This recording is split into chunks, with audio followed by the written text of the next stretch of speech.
Yeah, hang on, everyone. The intro is coming. I forgot to set the new intro. Here it is. Enjoy.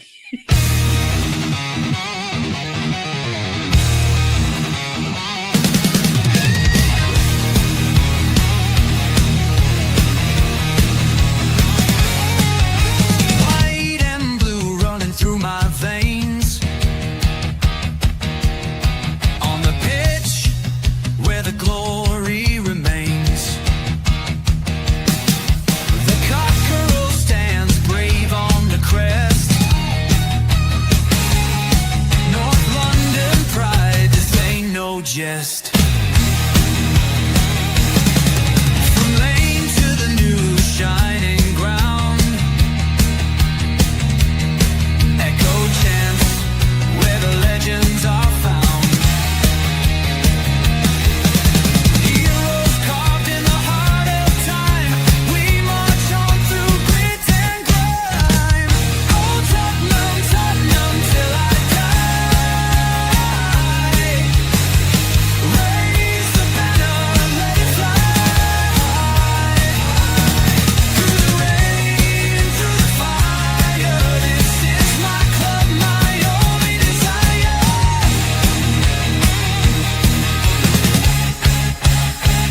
Oh, Tottenham, Tottenham till I die. Raise the banner, let it fly. Through the rain, through the fire, this is my club, my only desire.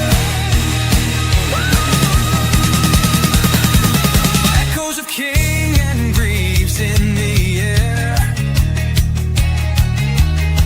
Every goal, the sound declares.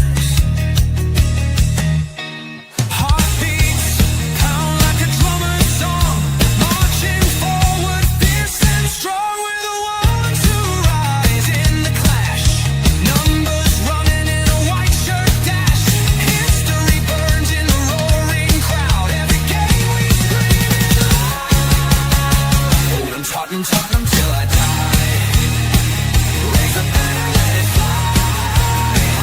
Through the rain, through the fire. This is my club, my only desire.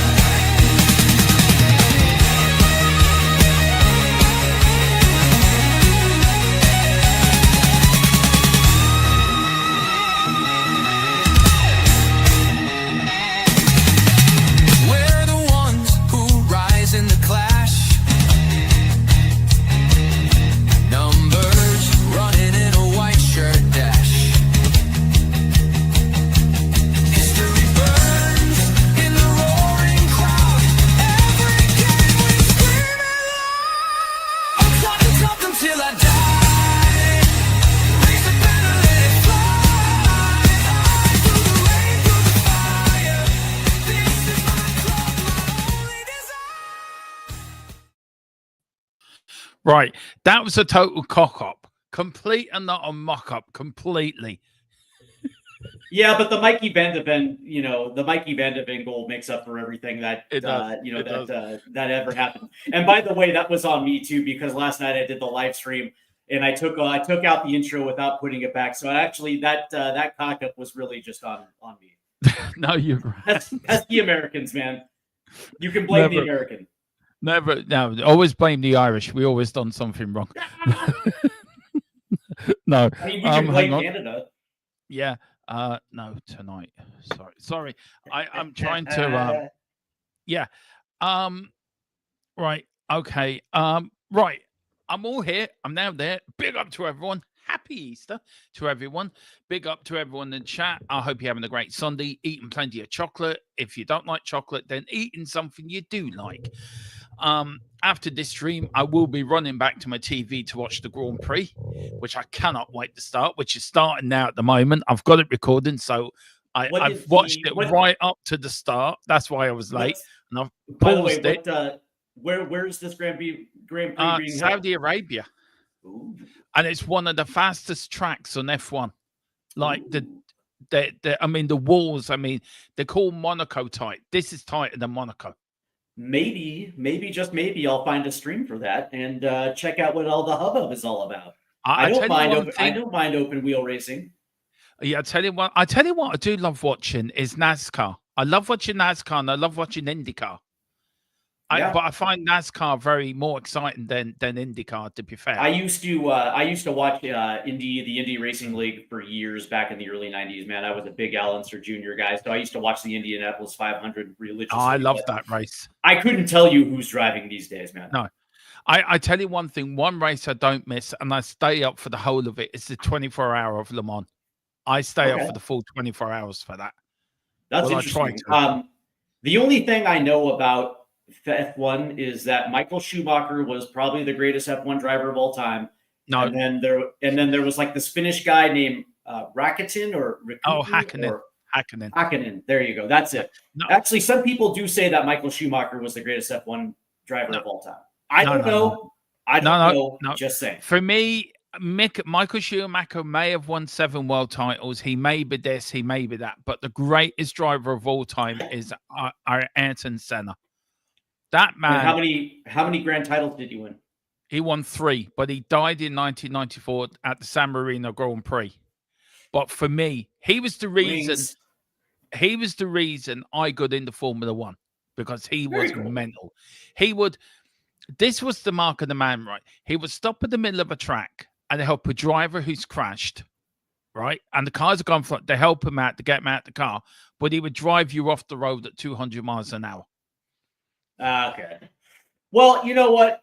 I'll tell you what, maybe I'll give F1 a try, but for now today, man, Derma, we actually have a beautiful show today. It is buy or sell time, and I got to be honest with you.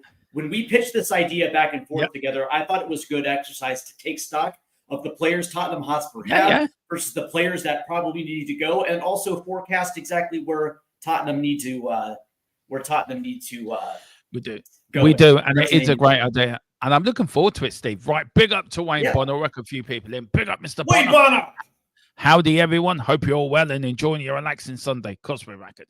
Big up to Lee Carrick as well. Lee, thank you for such the kind words you put into the comments after we did our member show, which I had to put on live to get it up. But thank you. Your words mean a hell of a lot to us all here, and it's very kind of you to say. And look, even though you're a Man United fan, we can both sing. We're staying up. Arsenal did us both a favour today. Beat Ipswich Town.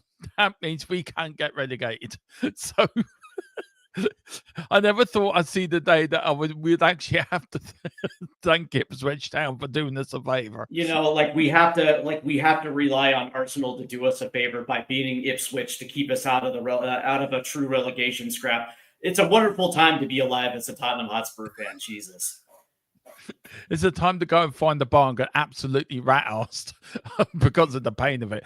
Big up to Nathan as well. Thank you so much, he says. Thank you so much for the super chat as well.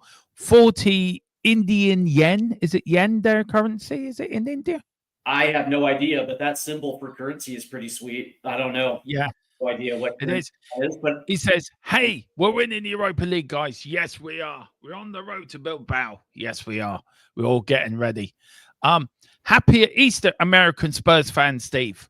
There you go. Happy Easter to you, Mr. Davenport. Thank you very much. I hope you and your family are enjoying the afternoon together. Absolutely. Yeah, happy Easter to you as well, Dan. You know, there is 2 of us. Just saying, like. Don't forget you hurt Derma's feelings. You hurt Derma's feelings. Yeah, don't forget the short, fat Irish fella over here in the corner. I know we've got a good-looking, fit, ripped American there. Look at him. He should be going in for Mr. Universe there. And you got a short, fat Irishman here. Yeah, it's easy to forget. Yeah, he's a ladies' man. That's why the ladies are going to come in, because he's going to be easy in the eye. That's why we brought Steve in, to bring more female fans in. And we looked at Steve and thought, well, he's easy in the eye. He's going to be great for the female Spurs fans. So there you go. By the way, you royally screwed up with that move, right? Like I'm the anti-ladies man. No, you're not. No, you're not. You're better looking than me. Nithan. No, you're not. Whatever Nithan said. Big up Lee. We've got Audio Austin. Big up Audio. I hope you're doing well. I love his profile picture. He's sitting in some comfy chair. That looks really comfy. Big up to the boss man. I don't care what he says. He's not just a tech guy. He's the boss man. And I say it just to warm him up. By he's the way, 100%. He's 100% right though. Yeah. I'm liking calm day by day as it goes along, dude. I tell you enjoy one his thing. sense of humor. I tell you one thing. I've known Colum now for a while, and we're like brothers, me and Colum. Colum's like my younger brother. That do you know when you get that younger brother right? That he doesn't Sure. annoy you, but he's one of them that is always right. That he Yeah. always steers you in the right direction. That's Colum. Yeah, he's got a sneaky, funny sense of humor. And by the way, yes. so it's pronounced column or column? Colum. Column? Yeah. Column? Colum. Yeah. I apologize, column. I just call him the Man United fan, but he doesn't answer to that, so I have to call him Colum. Big up to you, Colum. Who really is secret a Tottenham fan. He is. We know he's a secret Tottenham fan. He's a closet Tottenham guy. He is. We're trying to get him to come out. Dude. I'm telling you, man. Yeah. Free yourself from these chains, Colum, and just come right out of the closet. Come out with it, man. Nobody's gonna judge you. No. We'll welcome you with open arms. Dude, I'm just telling you, it's not taboo as it was in the 90s anymore, man. No. It's now a part of the modern lexicon, man. Just come out of the closet, man. Yeah. Your parents will understand. Yeah. Grand Prix cars go boom for 50 laps. It's all good to fall asleep to. No, it's not. It's great. Today's going to be a cracking race. Big up to Colum. He says, Colum, hi. We got Nithan says, my favorite is Senna. I've never seen him race. He died before I was born. Well, Nithan, he was the reason I got into Formula One. For me, he really was. He was amazing. Michael Schumacher is overrated. It's Senna, Prost, or Lauda. Yeah, the great Niki Lauda as well, who nearly died in 1976 at the old Nürburgring. Nelly came back and won the third world title from death. And big up the column says Senna was the greatest of all time. Schumacher was the greatest of the modern era. That I will agree with. We've got more people coming in. But he's the greatest nonetheless. Big up Lee, which says big up Dermot, American Stephen chat, big up Danny Boy. Nigel Mansell deserves some flowers. Yeah, well, I'll tell you what, we will do this on Full-Time Sports Network. We will do an F1 show of who was the greatest F1 driver of all time. I would love to do that. That would be a good one. You're welcome, mate. All genuine, good people, and you guys. And yes, we're staying up. Yeah, we're staying up. Tottenham is staying up. Sorry, it is really embarrassing saying that. Apparently, Man United fans were singing that at Old Trafford. Apparently today. You know what's interesting is the fact that we actually have to put pen to paper to form a song sheet of Tottenham staying up. We're staying up. My God, it's a great time to be alive. Let me tell you, from a continuous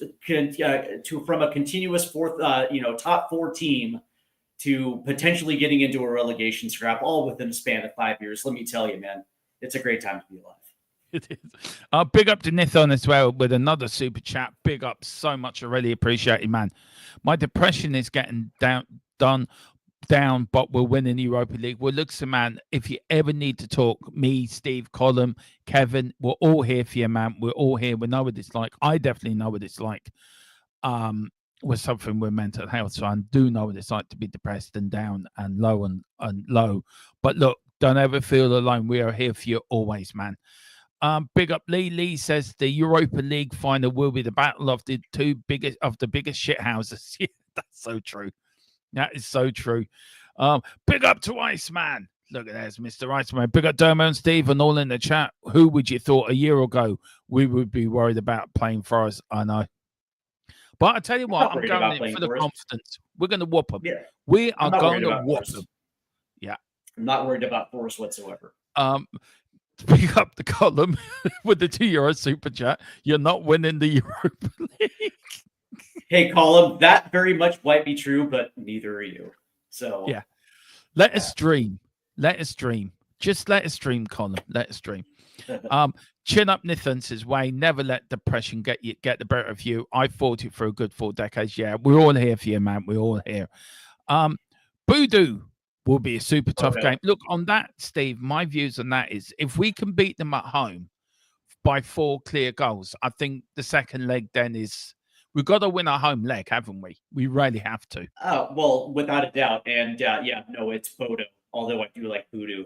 But Bodo is a very, very, very tough team. And, to think 4 goals is realistic. I don't know, just the way that this attack has been playing over the course of the last month. Now, on the one hand, every single match they have, their sharpness returns, and so there is a potential for a 4-goal outpull. Yeah. But if we can win 2-0, 3-1, that's job well done. Yeah.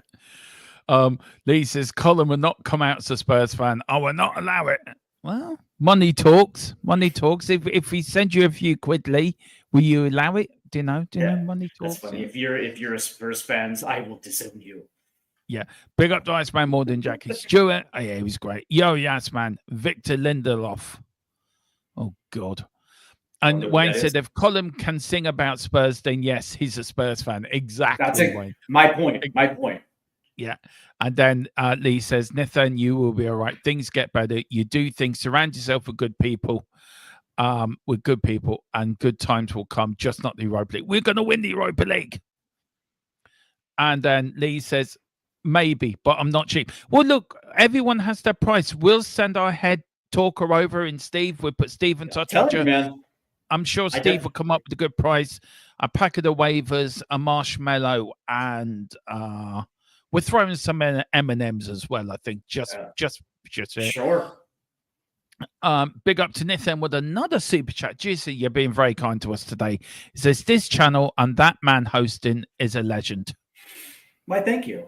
Oh, you mean Dermot. Fair enough. Sorry. I don't take compliments very well. I don't know how to take compliments, actually. But thank you.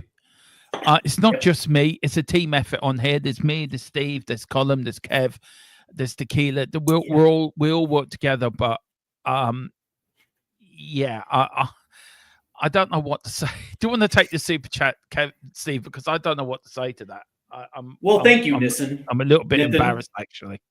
Is it Nathan or Nathan? Nathan. Regardless, we do appreciate the super chats, man, and those are kind words, and it's nice to have you around, and I hope you're having a great afternoon.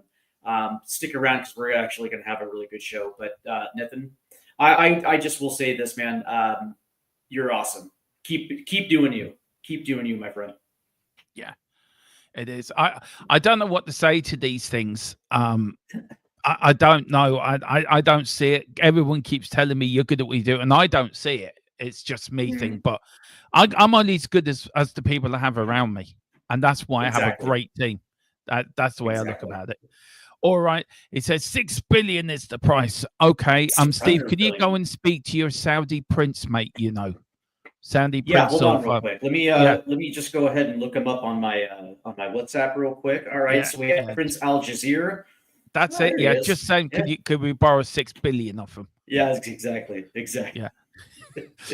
Let's do a deal, Dermo. I volunteer me and Colin to wear Spurs shirt for a full live stream of you win the Europa League. If Man United win it, you and Steve. No, I'm up for this. I am up for this. It's a bit of fun, and I'll tell you what, we'll do it for charity as well. I'll tell you what. I won't wear. The Red Devil crest, but I will shave my head if they win it. Yeah. But I'm up for that. If you win it, you and Steve have to wear. Look, we'll do it on the stream. I'm up for that, and we'll do that for charity. We'll do that for a charity stream or something like that. Yeah, for sure. So, okay, that's fine. That is grand. Colin likes getting Man United shirts anyway, as me and Steve know. Yeah, he's got a lot of them. No, I am not doing that, Colin. You can take off for that. What I will do is I will definitely I'll definitely wear a Doncaster Rover shirt though for Colin. Well, there you go. I wear a Man United shirt. You wear a Donny shirt. That's close enough. Colin, that's not quite Saudi prince money.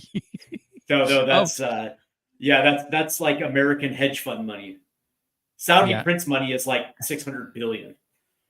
Yeah.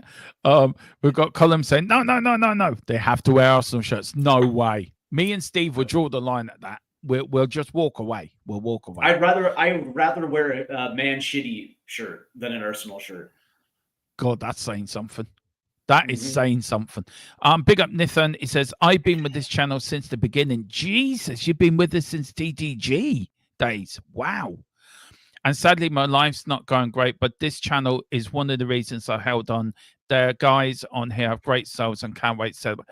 Well, look, I started this channel 4 years ago with the aim of just helping people, because I started it because of the pandemic. That's why I started the channel. I was bored and my mental health was suffering, and I started it as a Twitter page, and then it went on to a YouTube page, and it started as Tottenham Tantrum Goal, where the idea was to show old games and talk about the history of Spurs. And it's grown, it's evolved to what we are now. And as I said, it's down to you guys. It's down to you guys why I keep doing this, why I keep putting shows out. It's down why I've got probably the best team on YouTube around me now. Steve, Colin, Kevin. We've got James as well. Tequila works in the background, that checks all my spelling for me. Boris as well does his bits. And I love doing it. And it's because of you guys why I keep doing it, why I keep getting up in the morning and putting shows together and giving up my time. Where, look, we do have to be selfish when we do these show channels, and we have to give up a lot of time we spend with our loved ones, and we try to give it back to them in the summer when there's no football, but you still got to do content, and absolutely, it's you guys that keep me going and keep us going. Definitely keep me going. And when I've needed you guys, when I've had troubles where I lost my mother-in-law nearly 2 years ago, and you guys were there for me when I needed you. And I can't thank you enough. And look, it's not just me. As I said, it's Steve as well, who's joined us from Footside, Steve as well. But I want to shout a massive thank you, and I hope Steve doesn't mind me saying this, is Colin, who does a hell of a lot of work in the background, who designs all my graphics for me, who designs everything for me in the background. And he doesn't get enough of a thank you.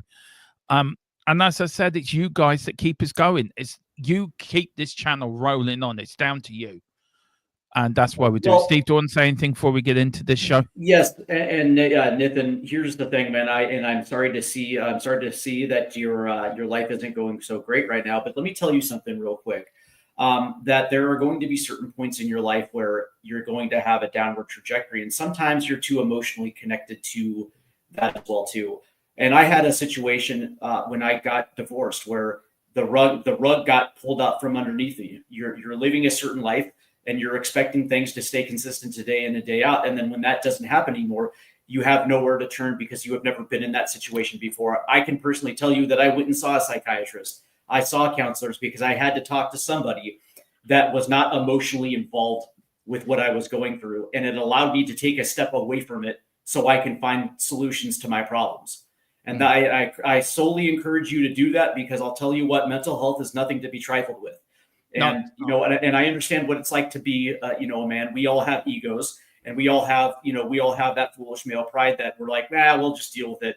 It is what it is. And it's like, no, take a step back and do yourself a solid. Try to figure out a way to remove yourself from your problems emotionally and allow people to help you. And you'll realize there is a solution to your problem, and you'll be so entirely grateful for it. I highly recommend it. And I wish you the best, my man. Yeah, and we're always here for you. As a channel, we're here for you as well. Anyone, you can reach out to us anywhere. We're here for you. And that's what this channel has always been about. It's a bit about being here for you guys as much as you're here for us. Absolutely. But look, Steve, let's crack on with it. Look, we got a game tomorrow night. But you come up with the idea of the show. This was your baby, that we went through the squad and we tried to say who goes in the summer, who doesn't. Now, in the last few days, one of them has signed a new 1-year contract in Ben Davis. He's now extended his contract. So that sort of throws things into where I would quite happy to let him go. Let's start in the manager. I haven't done any PDS for the manager, but let's start in the manager. Look, we all know Ange Postecoglou won't be here next season. That's the news we were given. And as I said before, I'm standing by that. Sure. Is there any names out there for you? Maybe you guys in the chat could put your names in as well. That you want to replace. Now, there's managers out there, the likes of Xavi, the likes of the ex-Juventus manager, the Brazilian. I can't pronounce his name. Thiago Motta? No. Yeah. Okay, there you go. Somebody made a very good point yesterday. Marco Silva, what he's doing at Fulham. Now, Sure. I've never been a fan of the Bournemouth manager. I don't think he's good enough, Yeah. in my opinion. So Des Tree, I would love Xavi at Tottenham. I really would, because I think he would fit. But there is rumours going around that with this takeover that Mourinho could be coming back. We could go for a Mourinho. I heard that as well too, and I would not necessarily be opposed. No, or Ancelotti. There's rumours he's leaving. So I don't think Ancelotti's coming to Tottenham Hotspur. no, I don't think. But if you go in, if you're looking at all the managers that could be free of a job, who are free, who do you think would be the best place? For a fit under Levy, but a fit under a new ownership.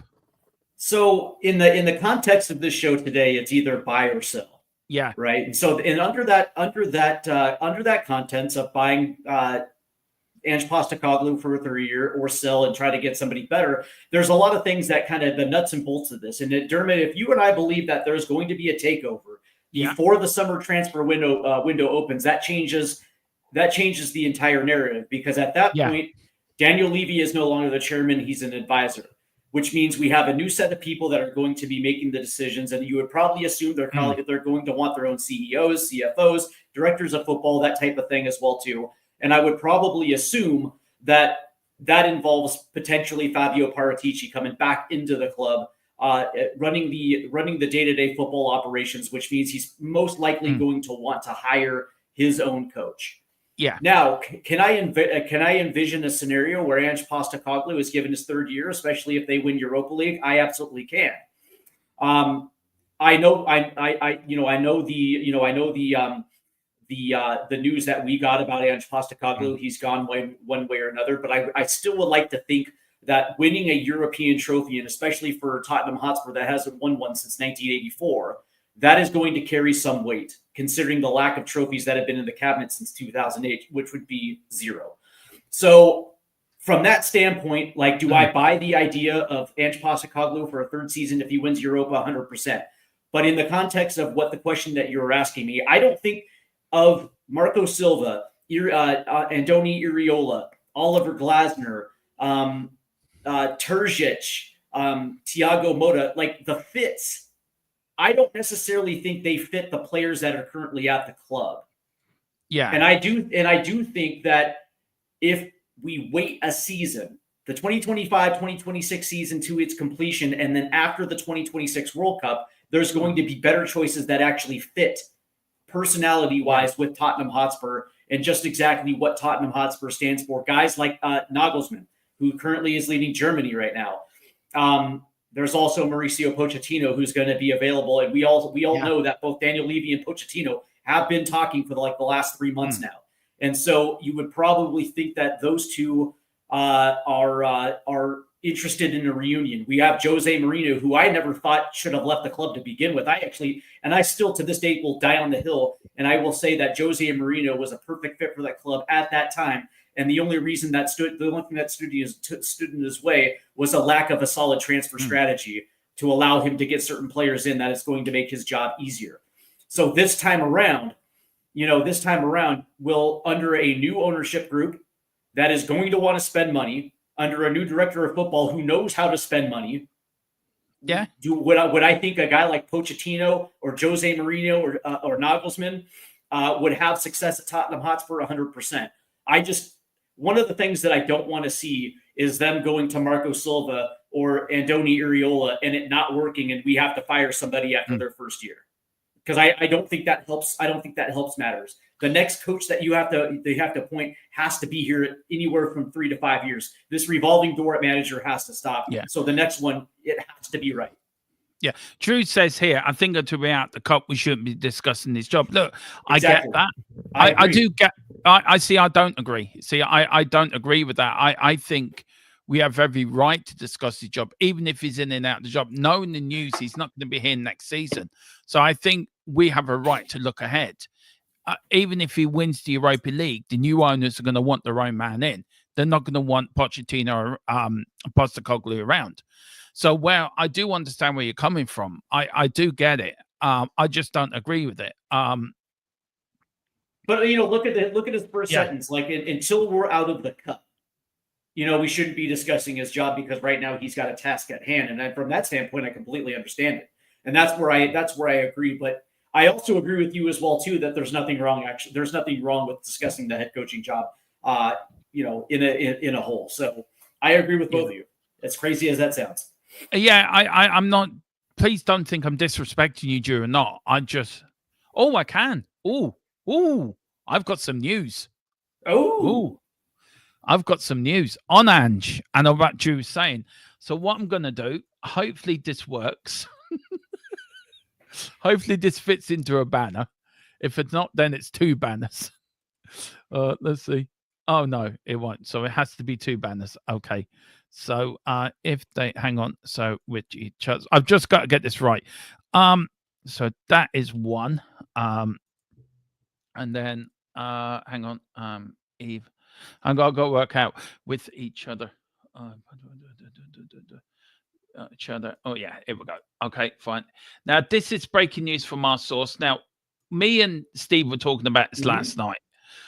This source we trust with our lives, don't we? We rarely do. We get it.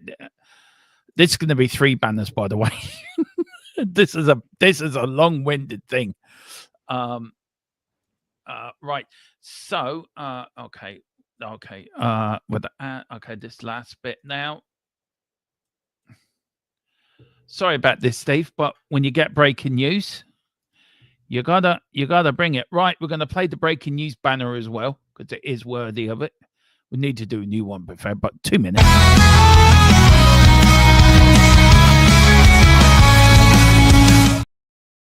Right, the breaking news is this is in 3 segments. I'm so sorry about this, guys. Daniel and Ange have come to an understanding that despite his season poor form and arguments that have happened, it would be difficult to part ways with each other if they win the Europa League this season and then the trophy down. The new ownership group would like their man, but also see that if Ange won a trophy this season, getting rid of Ange would be increasingly more difficult and wouldn't go down well with the fans. See? Now, where I look, it all depends on us winning the Europa League. That's what it comes down to. I get what they're saying. I do get what they're saying. So do you want to take apart this a little bit? So that's the first bit. Yeah. So for instance, understand that if there's going to be a takeover before the summer transfer window happens and the new ownership group comes in, Daniel Levy is going to be an advisor. He's in a situation where I would probably assume that his opinion is going to carry weight, considering just the business side of things that he's done over the past 25 years.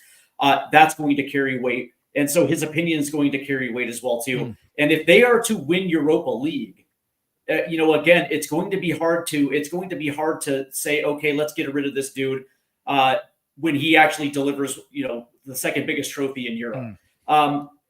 And that's, from that pretense is what I was just saying earlier. It's like, if you're asking me to buy and sell, yeah, it kind of does hinge on Europa League. But that being said, he delivered on his problem of winning something in his second season. And also that could potentially springboard Ange into his 3rd season. And all of a sudden we kick on properly, depending on the transfer window. But that being said, it's like, man, it's hard to get rid of a dude. It's hard to justify getting rid of a dude that wins a trophy and galvanizes the entire fan base. Yes, there's going to be detractors, but imagine every single Ange out person, for whatever their opinion is of it, and all of a sudden now you're a part of a bus celebration in North London holding up Europa League. It's going to be it's going to be difficult. It's going to be difficult to get rid of that, because all of a sudden you go from GOAT to hero in a matter of 3 weeks. It's hard to get rid of that. Look, for me, it's never been about getting rid of Ange. I've been frustrated with Ange, but I've always said, and I've said it to you, Steve, I want him to do well. I want him to be successful. And then it ends up here, would be increasingly more difficult, wouldn't go down well. Well, look, it wouldn't go down well with fans that have been diplomatic with Ange, but there's some fans out there that don't want Ange there anyway. So they're never going to be happy.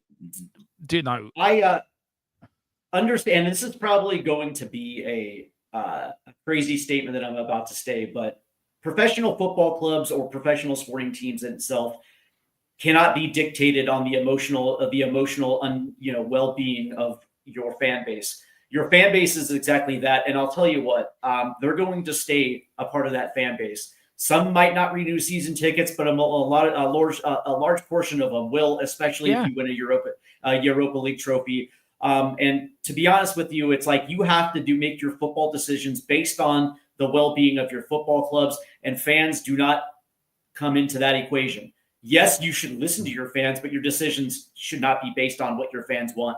Or, I would say if there's a football club that does that, I would be curious to see exactly where they are in the table and how they're doing, the health-wise of their club. For Tottenham Hotspur football, they have to make sound decisions, sound business decisions based on the well-being of the club, period, point blank. And I said it the other night with James that this is a very fluid situation. 100%. And I kept saying it. It's a fluid situation. We had talk of him going in 36 hours, which turned out not to be true. And that's why when I sent that to our source who we use, he said, well, hang on a minute. Just, this is what's happening. And I will break news. If my source gives me news, we will break it. Sure. But we're always open to be. It's fluid. It could change at any time. Big up Super Tottenham TV. Even if we win the Europa League, I would still sack Ange. Fair enough. That's fair. Levy wants 3.75 billion. Well, that's slightly wrong, David. For the price I've seen, it's a little bit way out. I can't see anyone paying that. I can, and I know who's going to pay for that. Several British football financial experts that Tottenham Hotspur Football Club isn't worth that amount, and taking into account the club's debts. For what I know, it's a little bit less than that. I can't say. And we know who's buying it. Big up the column. It says they're 15th in £1 billion of debt in the World Cup. Look, if you look at Man United for an example, they're in a worse situation than we are. I think if you look at the both clubs, right, you look at Tottenham and you look at Man United, we're the more attractive looking proposition than what Man United are. Though Man United have the name, and so do we, but I think we're more of an attractive proposition if you're looking to take over a club.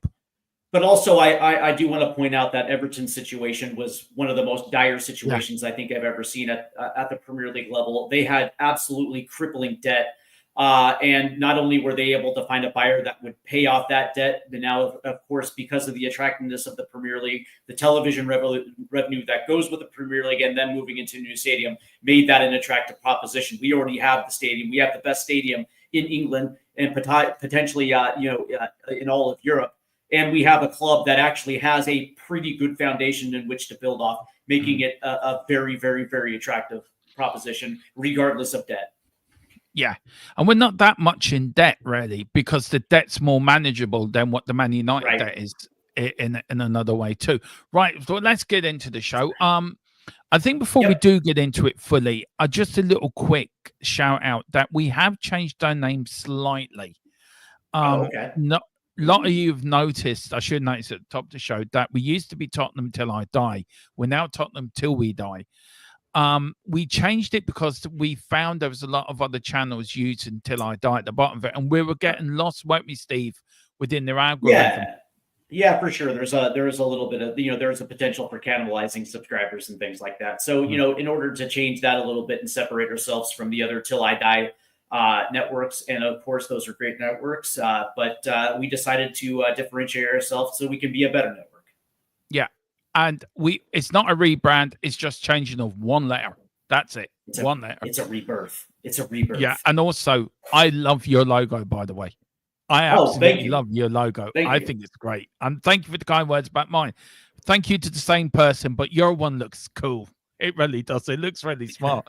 I was showing Mrs. Tron last night, and she loved both of them, but she says your one was a little bit more, what she put it, out there. Yeah. It was more out in a good way.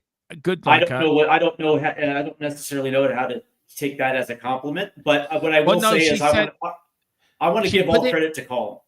Yeah, it is Colin, but she says our one is more like, our one's grand, but your one was a bit more because of the American flag and the cockerel on it. It looks a bit more jazzy. if you And know I what I mean. want to give all credit to Colin because Oh yeah, because of definitely. his brilliance with logo creation, just everything on the technical side. He was not only able to develop that logo, but he's also in the works of a intro song for stateside footy as well too, and that's really going to bring it over the top.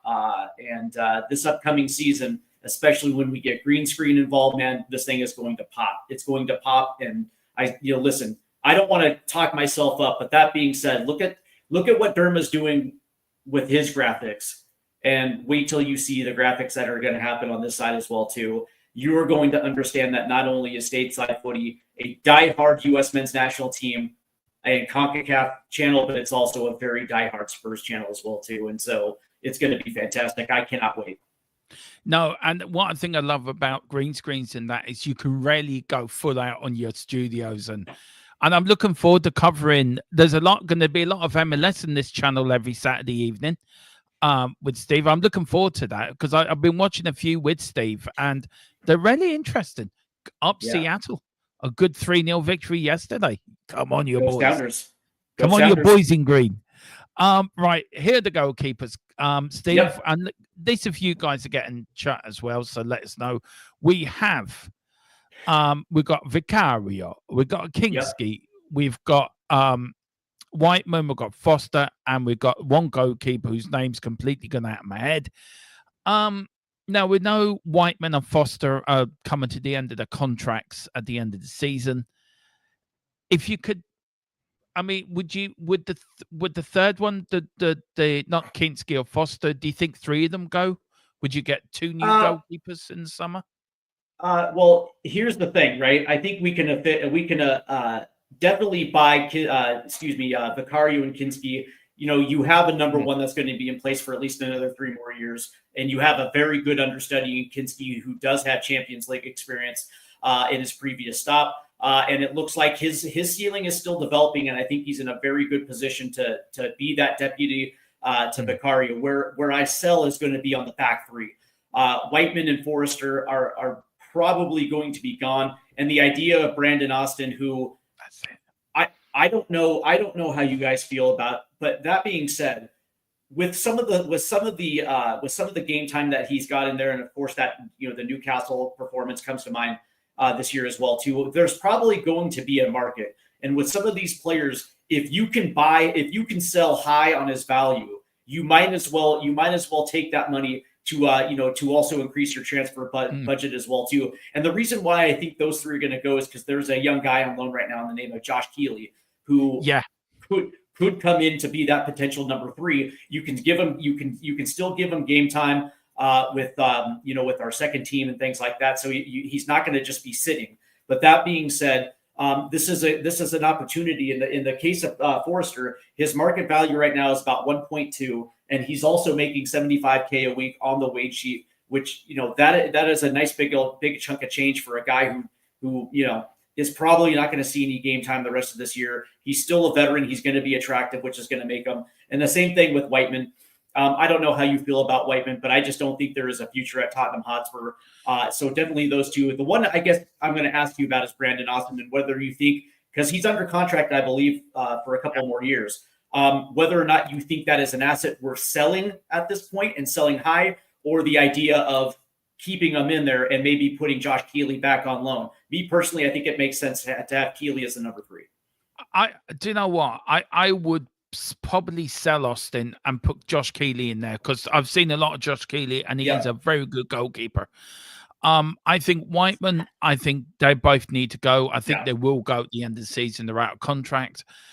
So I keep Vicario, keep Kingsky, who I think Kingsky will become a very good number 1 for us, by the way. If Vicario leaves, I think Kingsky's the next best thing. Then you've got Josh Keeley as his backup. And then I think Brendan Austin's always going to be this number 3 goalkeeper. But I would put him out on loan next season, Brendan Austin. They let him get some game time and get some experience in his legs. My biggest problem with Brendan Austin is he's 25, and he probably should be starting at this point in his career. And I think there could be a market for him potentially in the Championship, maybe even in France. But the thing about it is like right now, I think his market value is like £788. seven, 888,000 pounds. And I think his weekly weight sheet is 15K. Just between Forrester and Austin, that's an extra 90K right there in weekly wages that could be used to strengthen other parts of the field. My thing is like I would rather sell high on Brandon Austin because he needs to be starting at this point, and bring in a guy like Josh Keeley as your third. I think he's done enough this year at Leyton Orient that he definitely should be a part of this training camp in the summer. Yeah, I agree with you 100%. Let's see what people are saying in the chat, guys, and we'll get you say. Wayne Bonner says, I'll keep Foster as coach. That's a very good shout, actually. That's a very good shout. Austin, still a choice, but I don't see Whiteman would stay. Keeley, I see going back on loan. Big up to Colin. Yeah, loan Austin out, newly promoted from the championship. He will get Prem experience. His value will rise because of that. Yeah, that's also a good offer. That's also a good shout out. It is. We've got Nathan said, I would sell Austin. He would replace Vic Okinski. Austin is a good lad. It's time for him to get some starting time. Exactly. Yeah. He did well when he came in, actually, when he did replace Foster. He didn't do too badly. We do have Nathan also said, agreed to Wayne. Foster will be a great addition to our coaching team. I think so too.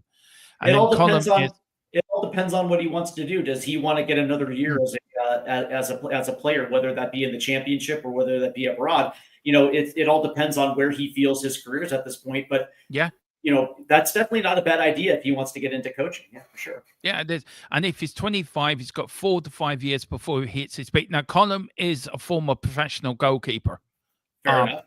So he didn't play a very high level, but he's coached in League Two, I think, as well, as a coach as well for a League Two team. So, but you would think that at 25 you're coming into your prime, and at this point you kind of want to be starting at some point. This is the age range where you should be starting somewhere.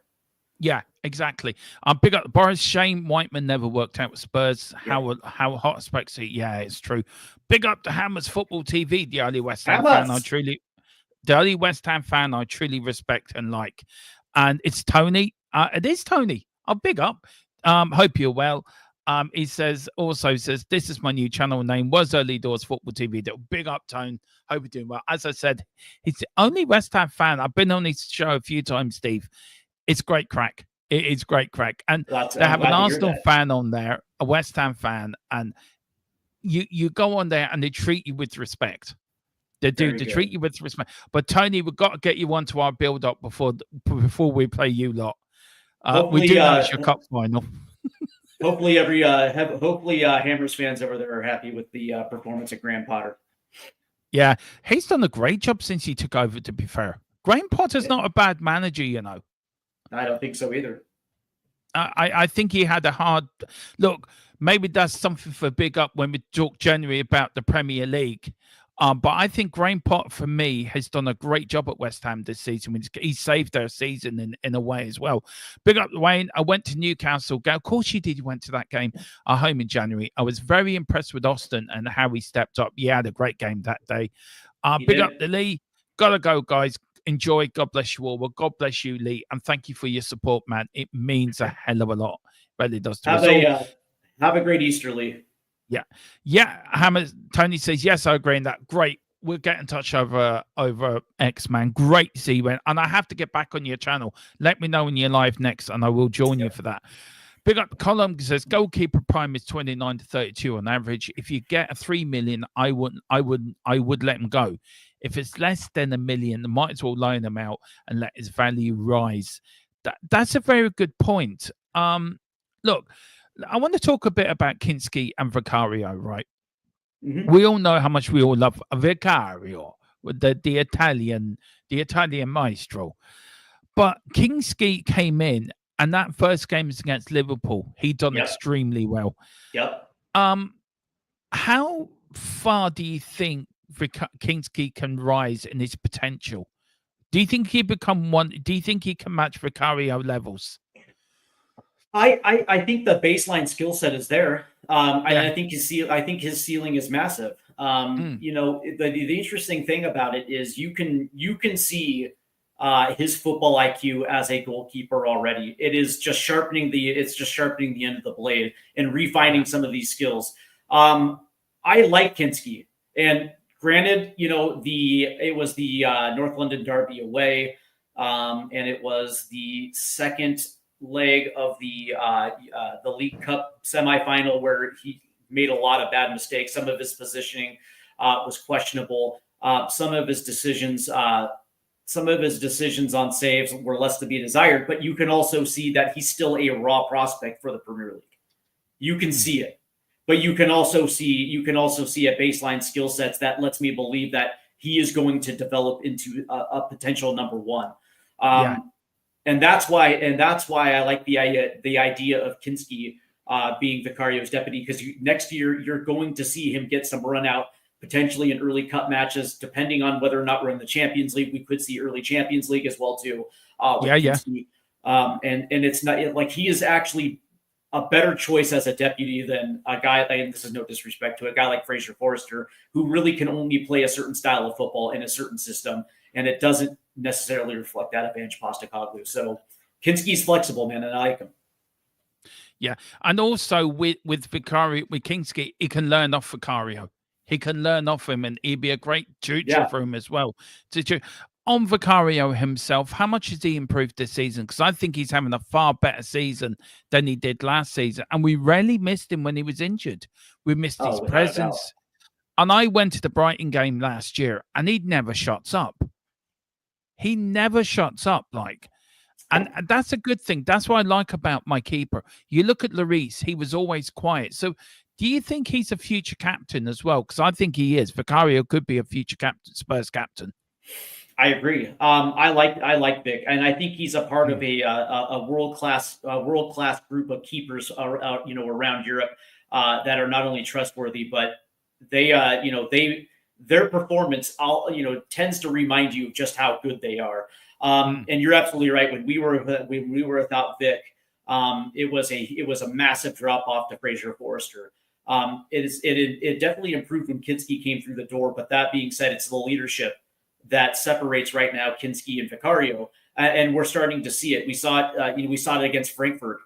We saw the passion against Wolves when all of a sudden our back line was out of position and just leaking goals. You saw the frustration on his face and him getting into his teammates' face, like, no, dude, this is not allowed. These type of performances are not allowed. You have to do better.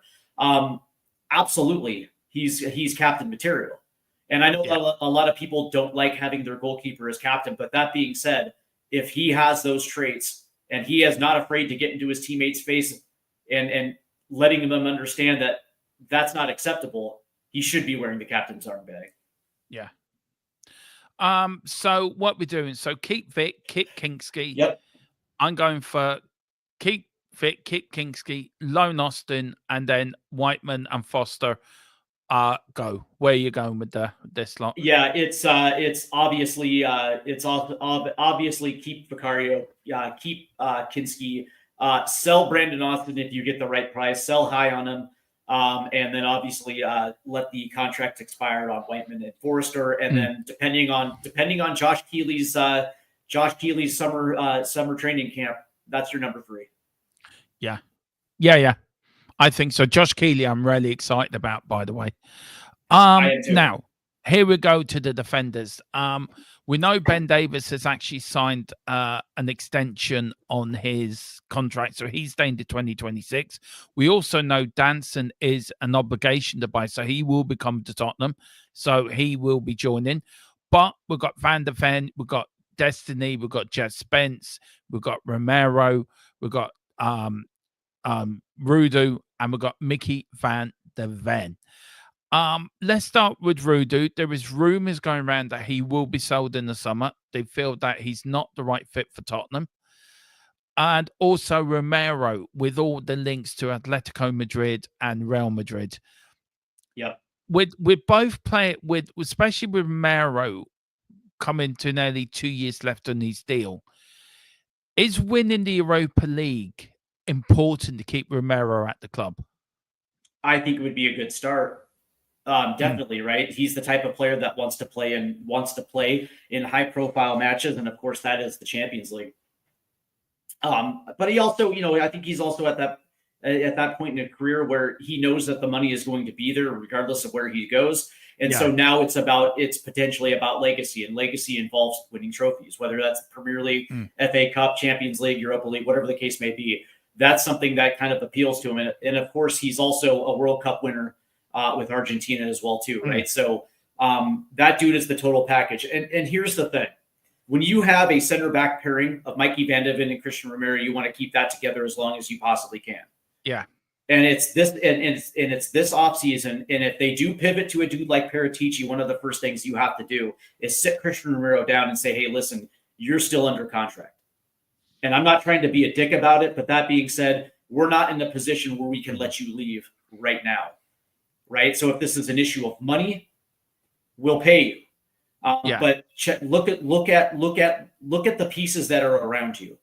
And this is our plan moving forward. These are the guys that we are targeting. So it's not going to be championship level players that are looking for their first cup of coffee in the Premier League. We're actually going after, heavy hitters on the transfer market. You know what I mean? So it's one of those things where you actually have to show them what your ambition is and let them know that you're trying to build something that's going to win the Premier League. Yeah. Right. So, I mean, and for me, I think that's essential. Of the guys that I would sell are Radu Dragusin, because, Radu right now is worth about $25 million on the open market. Now he's coming off an ACL injury, so you're probably not going to get that. But if you can get something close to 20, and you can take his $85,000 a week wage sheet off the bill, that would also, to me, any removal of high wages off the wage bill just allows you for more creativity in the attack. The other guy I would sell is Sergio Reguilon as well too. I think he's worth about $8 million. Well, he's out of contract at the end of the season anyway. So there you go. So he's out. But in totality, the reason why I don't have a problem with Radu is going because we have Kevin Danso, who's going to be able to step in there and play that right back role. And also got this other defender coming in. Vucevic coming in as well. Look, I just wonder, Radu, Colin puts it here, big up to Wayne Bonner. Wayne Bonner puts, I like Radu, but I don't see him staying. Love Danso, make that deal permanent. Well, it is going to be a permanent deal. That is for sure.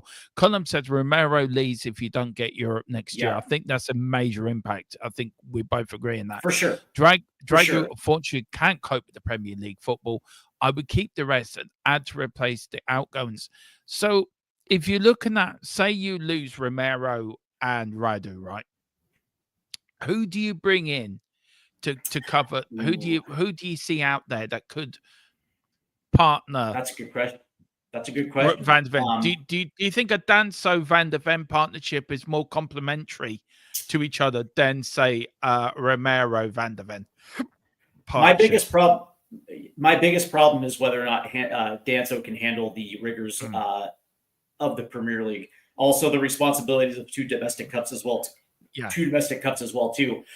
So if you're going to lose a dude like Christian Romero, and that should be your top priority, make sure he stays. But if you lose him, you're going to have to replace him with a like by like comparison, right? So you can't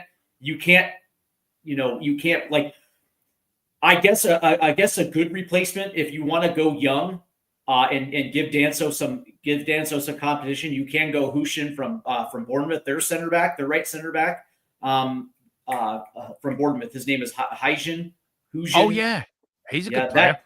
That's not a bad. You can potentially go young with a high skill set, high ceiling, where you can have him grow into that position. And if you have Mikey Van de Ven on the other side, where you can develop a good partner. I know Braithwaite right there is also a name Destiny 5 is thrown out there. I like Braithwaite. But that being said, it's like it has to be something that's like for like, or you're going to go young with the exact same skill set as a dude like Christian Romero. Yeah, look, for me, we've got Braithwaite I love Braithwaite. I would love him at Tottenham. I think he's a great defender, by the way. I think that, and give Richie to sweeten the deal. I think that'd be a good deal for Richie as well. My question to you is, like, so let's say that Ange Postecoglou stays on for Yeah. year 3. Do you think Braithwaite Yeah. will be able to handle the rigors of having to run as a center back, playing a high line? That those type of demands that Ange Postecoglou has on his center backs. That I don't know. I agree with you. And look, I've got no problem with Ange staying next season, by the way. I just want to put that out there. I have no problem with Ange staying. If Ange stays, then brilliant, because he's proven everyone wrong and we know what he's capable of. I think we need defenders like Mickey van der Ven that's got the pace. Yeah. You need pacey. That's what he had up in Celtic. Now, there is a defender up there, Carter Vickers, who plays for Celtic. Cameron Carter-Vickers, former Tottenham Hotspur himself. I wouldn't mind see him come back to Tottenham, because I think he'd be able to do a job for us, actually. Potentially. I'm wondering whether or not he can handle the speed and pace of the Premier League. Yeah. But that being said, definitely, and I heard Mark Gahey's name is also high on the target list as well too. So I would not have a problem with Mark Gahey being in a Tottenham shirt. We've got Bastoni, and we've got Kim Pembe. Kim Pembe. Oh, yeah. Who would you have out of both of them? I'll go for Bastoni. Out of both of them. Bastoni, yeah. He's more. Is actually a stud. He's more of a Romero type replacement, isn't he? Yeah. If you're going to replace Romero with anyone, do you think? Look, with Romero, we all love him as a captain. We all love him the way he plays. We all love how he does do that. But out of the two centre backs, do you think Van der Ven is more the complete package than Romero is? I think he is. I think Van der Ven is more of a complete package than Romero. Or maybe I'm wrong on that. Maybe there's an argument that maybe it's the other way around. But I just think Van der Ven, when you look at them together, he's more composed. He's more comfortable with the ball, bringing the ball out. I just feel he's more complete as a defender than Romero. Maybe I'm wrong, but that's just my opinion. I love Mikey van de Ven for his versatility, because you're absolutely right. Not only is he comfortable with the ball at his feet, but his also passing is world class. That dude has the ability to make former runs, but also break lines with his passes. But also, if anybody tries to challenge him over the top, he closes down so quickly. And he's also accountable. That's the one thing that I like about him. He's accountable. But the negatives to Mikey van de Ven, it's like for 2 years now, he's also suffered injuries where he was out long term. And when that drop off happens, it's hard to replace. No disrespect to Ben Davis, but you're not Mikey van de Ven. And it is what it is. The thing about Christian Romero is I love Christian Romero. Very good with the ball at his feet, especially when you're building out of the back. His touch is just unbelievable. But he himself also has good with the ball at his feet. And he has world class passing as well too. The problem sometimes that I have with Romero is that he switches off. He just has lapses, and I point out to the corner kick in the first edition of the North London Derby when Arsenal scored off a corner kick, and for whatever reason he switched off and it allowed home dude to just essentially come right over the top and score on him. And then of course at Wolves he gets his back pocket picked by Et Nori at Wolves, and it just, you scratch your head and you're kind of like, what the hell's going on? But then you see the best of him. You see the best of them against Frankfurt, and you're kind of like, your hands are up in the air, like, what the hell, like. And I understand, like, what's funny is, and not to make excuses for Mikey van de Ven, but like his first game back against Chelsea coming off the international break, where he peels off Enzo Fernandez, and Enzo ends up scoring on a free kick. That's the thing, is I don't want to make excuses for him, but I also question whether Mikey van de Ven his sharpness ratings were up. In that game, because you kind of saw him play a little jiggity janked in that game. But that being said, is over the course of these last starts that we've seen, you also start seeing his game start to rise. And I think Mikey van de Ven is a generational piece that you build around the back. And it sucks because I also think Romero was also that same type of player, and I'd love to see the center back pairing stay. But that being said, it's like, okay, cool. So if Romero goes, can you trust Kevin Danso? The answer is yes. I think you can trust Kevin Danso. Can you do better than Kevin Danso? And the answer is yes. The one thing that bugs me is Ben Davis.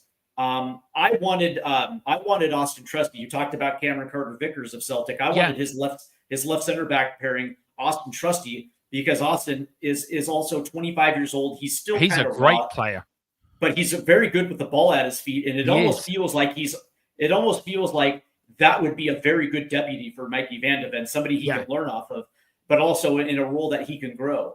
I would prefer a guy like Austin Trusty to a guy like Ben Davis. Ben Davis brings you leadership and experience and all that great stuff, and he can play left back. But that being said, it's like I think we could also do better than Ben Davis. That's all I'm saying. I've said this before, and Colin's put it in the chat there. I'll get to the chat in a minute. I will bring this up, then I get to chat after we've talked about Porro, Udogie, and Spence. Because Spence, I'm just going to heap praise on Spence because for me, he's been sensational. Romero, I've said this before about putting Romero as a 6. Yeah, I think that's Romero's better position, you know. I just have this sneaky feeling that Romero, and Colin says I would move Romero into CDM. He would be your Roy Keane if he played there. Look, I've said it before. Romero as a number 6, I think gives you better cover than playing him as a centre-back. I think that's his natural position. It is a number 6. Where are you on that? Do you think Romero could play a 6? Do you think he could be our Roy Keane? Or do you think Bentancur, which we are going to get onto the midfield in a minute, but sure. Do you think Romero would suit better for a number 6? It gives him that bit more freedom to move forward, pass the ball, and he hasn't got the responsibility of having to come back and be a centre back. Do you think moving Romero to CDM might be the move if Ange stays? There's your position. I think it depends on the system and the attack in which he's playing, and I don't necessarily think that it fits Ange Postecoglou. I can understand the idea of it because he has the attributes in order to play the 6, right? And he's got the pace. He's got the pace as well too. The question is like, is he going to have the stamina not only to track back and protect the back line, but is he also able to also be engaged in the attack as well too? And that's something that I don't know. I don't know. But what I do know is that he's a world-class defender at center back right now. And I would rather see the center back pairing of Romero and Van de Ven. And especially when you consider what's going to happen this summer with the potential arrival of a guy like Johnny Cardoso. You have Rodrigo Betancourt, you have Lucas Bergvall, and you also have Archie Gray that can play the 6 as well too. And that competition is going to be steep at CDM. So I can understand why people say that. I can close my eyes and I can picture him there though, but I would actually have to see it. You know what I mean? So let's go through the centre backs. Ben Davis. Sure.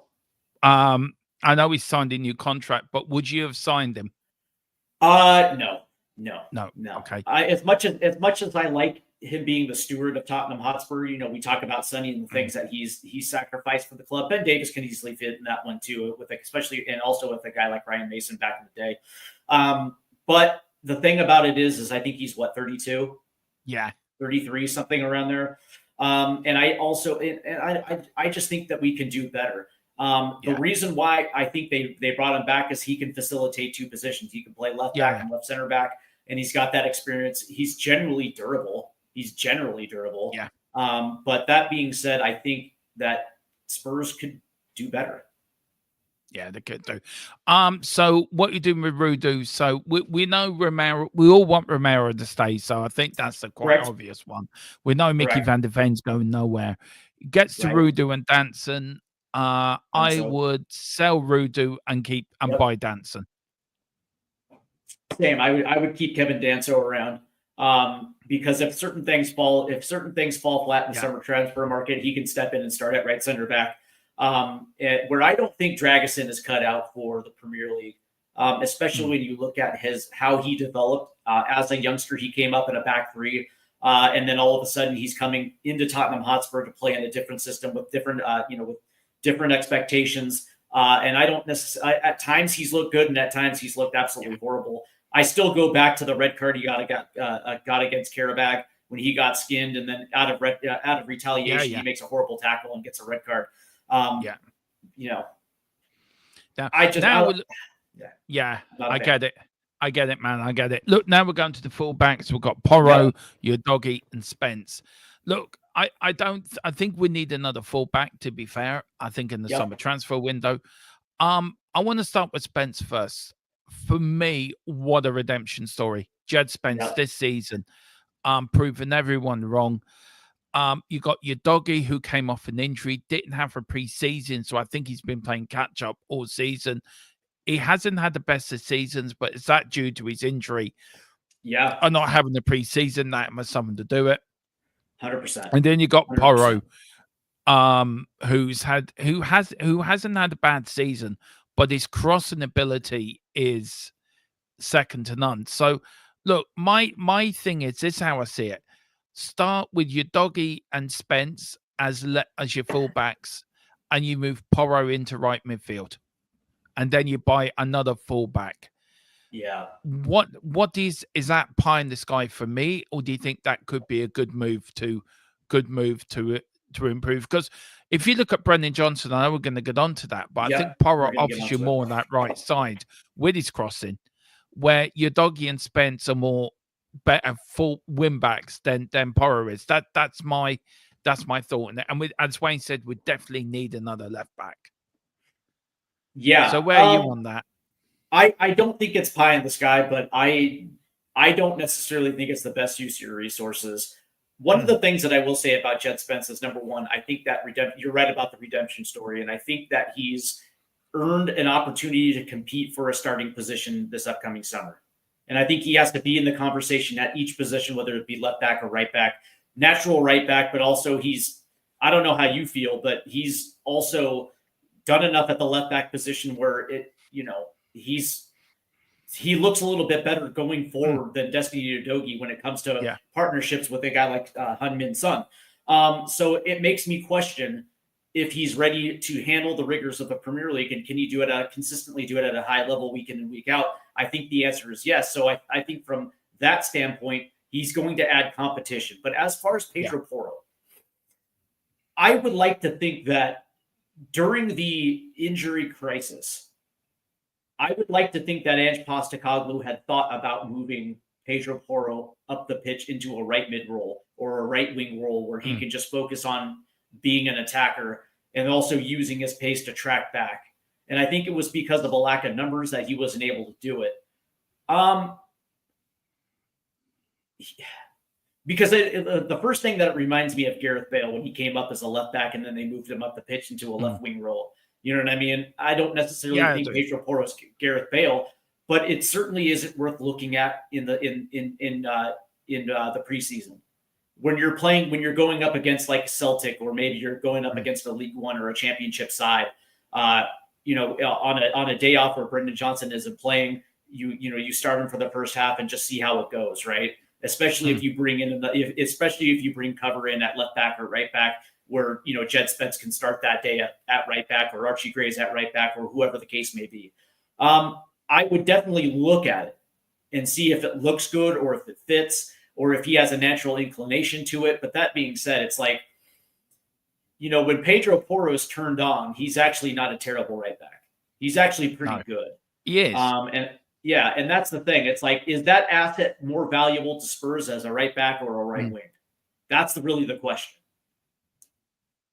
And then with your doggy, I mean, look, as I said, he didn't have a preseason, and he's been playing catch up. But I think coming off last season, we had a really good season for Spurs. I think this year the injury set him back. But look at Thursday; he put in a sterling performance on Thursday, by the way. So is he getting there now before the end of the season? And is it a case of get to the end of the season, get a good preseason into him, and he'll be back to his best next season? Oh, 100%. And before I start, I definitely agree with Colin and Wayne Bonner about Pedro Porro at the right wing. I don't necessarily think he's cut out for it. But anyways, Destiny Udogie, I 100% agree with you. I think it was because of a lack of training camp and the fact that he was essentially rushed in right off of injury. It took him some time to get up to sharpness, and by the time he did it, he was hurt again. And now you're starting to see him slowly regain that match sharpness, and he's starting to remind people just how good he is not just as a defender, but also as an attacker as well too. I like Destiny. And I think Destiny is probably going to be the left back of this team moving forward for the next couple of years. But again, the reason why I like Destiny is he's up for the challenge, and that's what a dude like Jed Spence gives him, is that challenge to keep him sharp and to keep him focused. But we're also starting to see him make a name for himself as an Italian international as well too. That performance is also translating on the international stage too, and it lets you know just exactly what Italy thinks of him, just exactly what Spurs think of him, and they look at him as a staple at left back for years to come. So what are we doing then? We know what we're doing. So we need another fullback. So would you go for one or two fullbacks in the summer? I would go for one, and I would, if it's me, and maybe it's just because I'm biased, but I would make a run at Anthony Robinson a fullback. I think. Granted, Anthony's a starter, and he's a very good starter, probably a top 2, top 3 full left back in the Premier League. So there is going to be competition there. But it's also, I would love to see it. I would love to see a caliber player like Anthony Robinson, who's a very good defender, very good moving forward, and playing in a Postecoglou system. He would be lights out. I would be targeting somebody like that, and then you can move Spence over to right back, his natural position, and bring competition to a guy like Pedro Porro. I 100% I agree with you. There has to be another. Me personally, I think it's a left back that needs to come through the door. But I'm buying Pedro Porro, Destiny Udogie, Jed Spence. I guess I have no choice but to buy Ben Davis because they've already extended him for one more year. Buy Christian Romero, big buy on Romero, Danso, and Mikey Van de Ven with Dragusin out the door. Yeah, and then Dranks. Yeah, I agree with that as well. We got Colin saying 14 goal involvements in 120 games as a right midfielder for Porro is not good enough. Look, I was just putting it out there because of his crossing ability. Look, it's just something different point of view. Not everyone's going to agree with it, but I just think from a crossing point of view, I think he's better than what we got there at the moment. Now we're going to our midfielders. Now we have Papa Sarr, Bentancur, Bergville, Archie Gray, Basuma, Kulu, and James Maddison. I want to start with the central midfielders: Basuma, Sarr, and Bentancur, and Bergville, and Archie Gray. Look, Archie Gray's just signed for the club, and so is Bergville. So really, more you can forget about them because they're going to be involved in the next couple of seasons. It's more Bentancur and Basuma and Maddison, and possibly Kulu as well. Now you've already stated that if a good price comes in for Maddison, you'd be happy to let him go. I slightly disagree with that. I think Maddison in the right game, in the right formation and the right environment, he will give you what we need. Kulu, for me, I think he prefers to play in the middle of the park than he does the right wing. But you look at Man City. Look at the way that he played against Man City. He totally tore that right side down against Man City when we won 4-0. The two players that go for me, and the one player that goes for me, the other one I'm sort of on the fence with, is Basuma goes in the summer, no matter what, and the other one is Bentancur. I'm on the sort of fence with Bentancur. But why sell Maddison? What's the reason to sell Maddison? For me, it's a consistency issue. The dude just picks and chooses when he shows up, and he's going like we know the skill set, right? That's obvious. But the problem was he picks and chooses when he wants to show up. Sometimes there are a lot of games where he does show up and he's completely invisible, i.e. the Wolves match that we saw, i.e. that Chelsea match recently as well too. Tamworth as well. Tamworth. I mean, the list goes on and on. And this is not just a recent issue with Tottenham Hotspur. This was his problem back at Leicester City as well too. And Leicester supporters were warning us when we bought him that you're going to be frustrated with a dude like James Maddison because the talent is there. He just, for whatever reason, picks and chooses when he wants to show up. And we're talking about a Tottenham Hotspur team that is not very far away from kicking on and actually being back as a top 4 club, potentially challenging for the Premier League. and you're going to need somebody who at least baseline is going to show up every single match. Now, whether or not he, is involved in goal contributions is yet to be seen. But that being said, we can do a lot better at that 10 position. If you want to go out there and potentially get a guy like Eberici Easy, there's the guy from Inter Milan, Fratesi. There are going to be some options out there for Tottenham Hotspur, and I just think that here's the thing, right? It depends on Maddison's true value and what Spurs are going to be asking for. But if there is a team that comes out there and says, "Hey, listen, let me pull up." And by the way, let me pull up his market value really quick.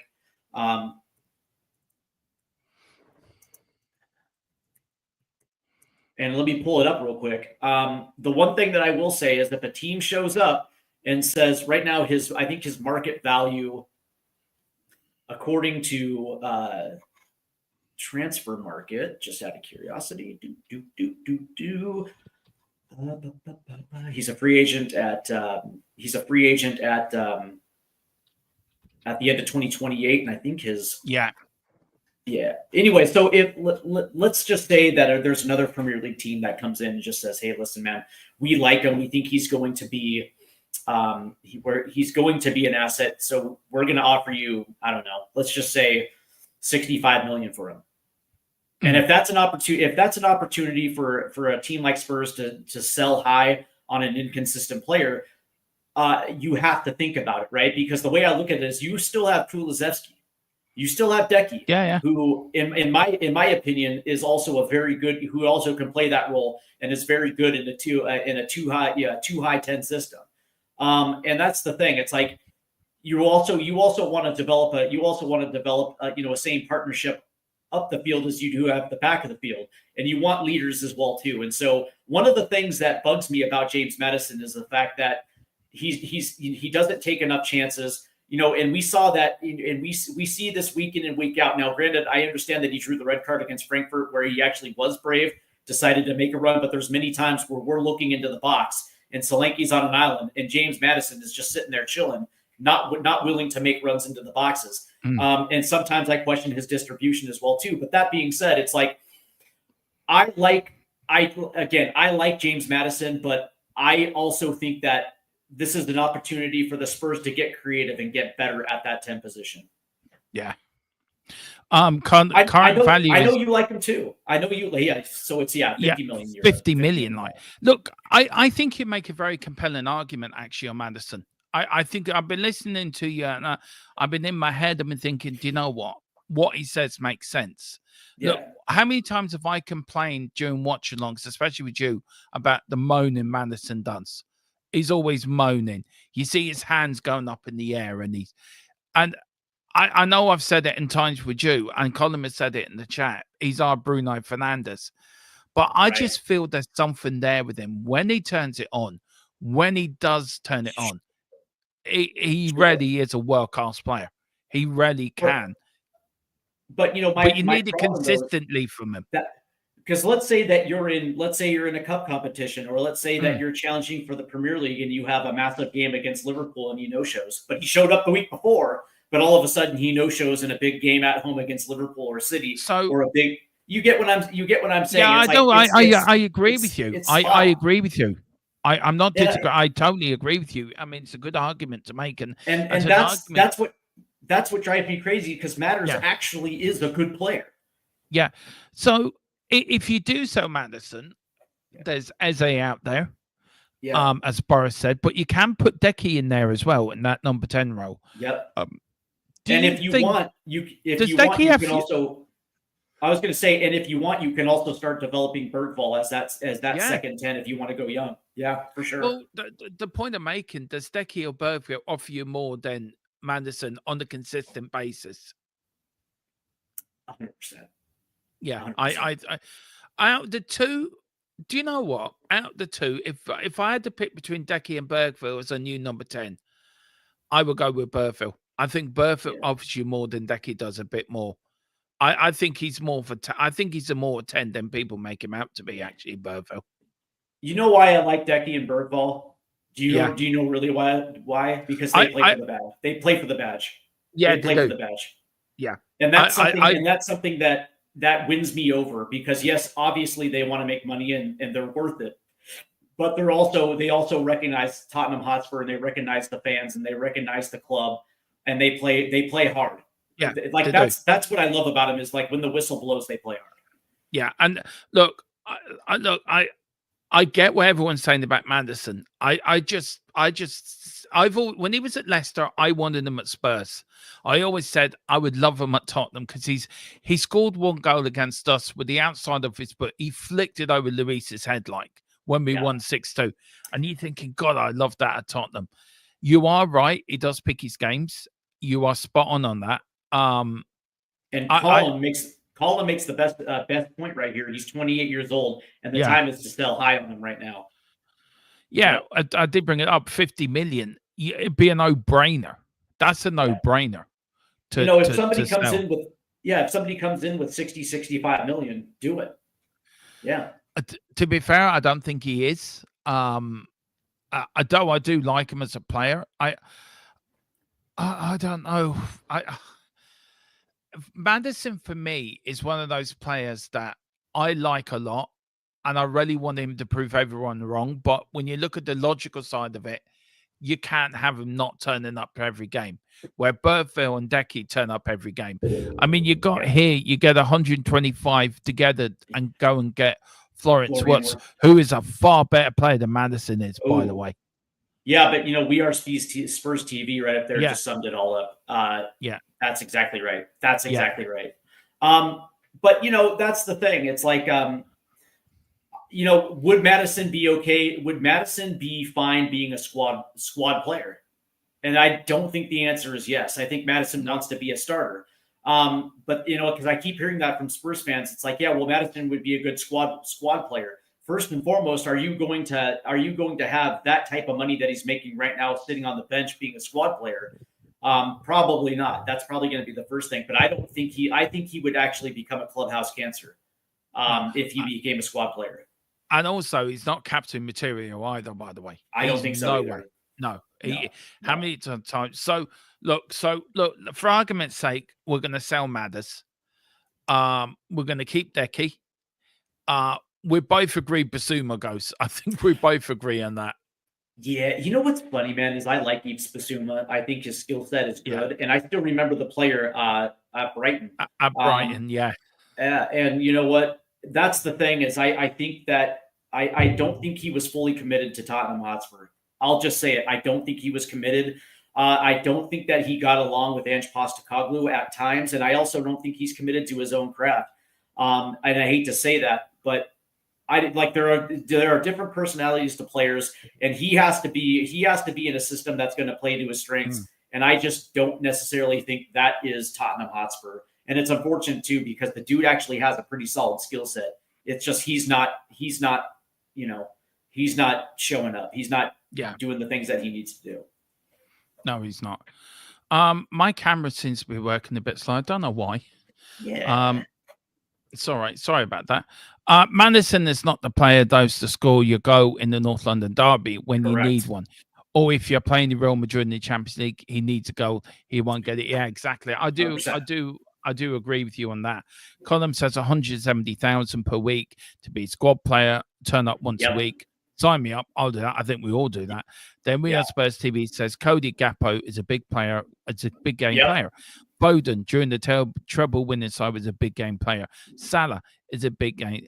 We need that big game player, and we don't have that within. I think Decky could be that big game player. I think he already is. Let me ask just very quickly. Sorry, go ahead. No, I just want to very quickly on Zuma.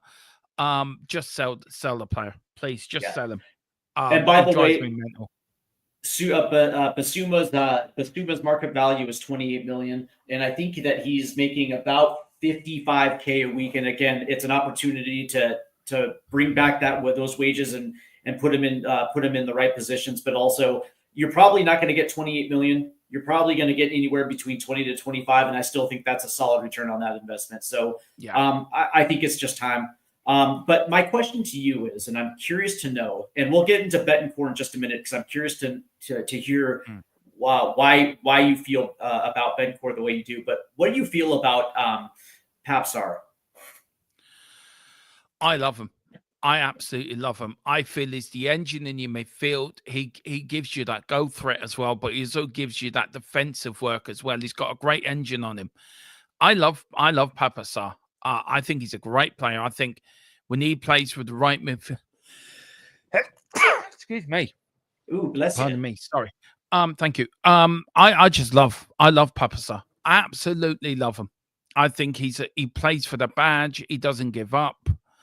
And I can't praise no highly. I can't praise no more praise on the lad, because he, even when he's slightly injured, he still wants to play. He still wants to give his all. Right. He's still committed to the cause. And I think Papa Sarr, you look at the goal he scored against Chelsea. He gives you that goal threat where he can bang one in. For me, I'm glad he's on a long-term contract. I think he's a future Spurs midfield great, in my opinion. Right. Basuma can learn an awful lot of Papa Sarr, by the way, and so can Manderson, for commitment and for dedication. And I think they can learn a hell of a lot off him for that, being such a young lad himself as well. I like the fact that he's got a high motor. That dude runs. But I also like his combination. I like his combination of speed and his ability with the ball at the feet. And what I also like is that he can play two different positions. If you need him to be a box to box, he can facilitate that. If you want to play him as a 10, he's not afraid to make runs. And I always go back to that goal against that second goal against Brentford in that match, where I believe Sarr came off the bench, and within 10 minutes he had scored a goal, made a fantastic run. And I think it might have been, correct me if I'm wrong, but it was either Jed Spence it was Jed Spence that actually pinged that ball forward and got at the end of this, found the end of Sarr, who ends up scoring a goal. The other thing I like about it, he's not phased against playing against big teams, whether it's Liverpool, City, Chelsea. It doesn't matter the opponent. When he steps onto the field, he is thinking about scoring a goal. Yeah. And whether he scores a goal or not, I like the fact that he combines pace and technical ability. And I understand this year has not necessarily been his best year, but I think the skill set is there, and I think it's worth keeping him around, because he just adds to that talent depth in this midfield group. He does. I just want to quickly talk about Bentancur. Look, Bergville and Archie Gray are here for the future, so we know they're here for the future. So Archie Gray, for me, done exceptionally well this season, played a centre-back when we needed him. He is a DM, but he's a very versatile player now. So we know he can slot into different positions. We talked about Bergville and what a talent he is and what a talent he can become. Benny. I'm on the fence with Benny. I love Bentancur. I love the way he brings calmness to the midfield. He brings a balance to the midfield as well. Does a very good job as a number 6. Does a good job as a number 8. But he has got 2 years on his contract. Is it a time now that we should sit down to either look to sell him, or is it a time that we look to tie him down to a longer contract? Here's the weird part, man. I like Bentancur, but I don't necessarily like him as a 6 as I like him as a box to box, because he does get forward. And his passing ability, I think, is upper echelon. I don't know how you feel about it. Now, the knock with Bentancur is that he's not the type of guy that will grab the game by the scruff and push forward. That's just not him. And quite frankly, most players really aren't that. When you're, the funniest thing is I heard, during the injury crisis, was that he's not a leader, and it's like, well, yeah, and that's okay. So most players really don't have that it factor in order to keep players organized and keep players marching forward. He's just not that. But when we see him at his best, it's when he's surrounded by the best and he's able to play free and easy. And we've seen this over the course of the last couple of games, where he's put himself in dangerous positions in the attack, whether it's on set pieces or moving forward. So to me, it's like, do you want Bentancur playing multiple positions throughout the season, or would you rather just have him play one and just stick to that position?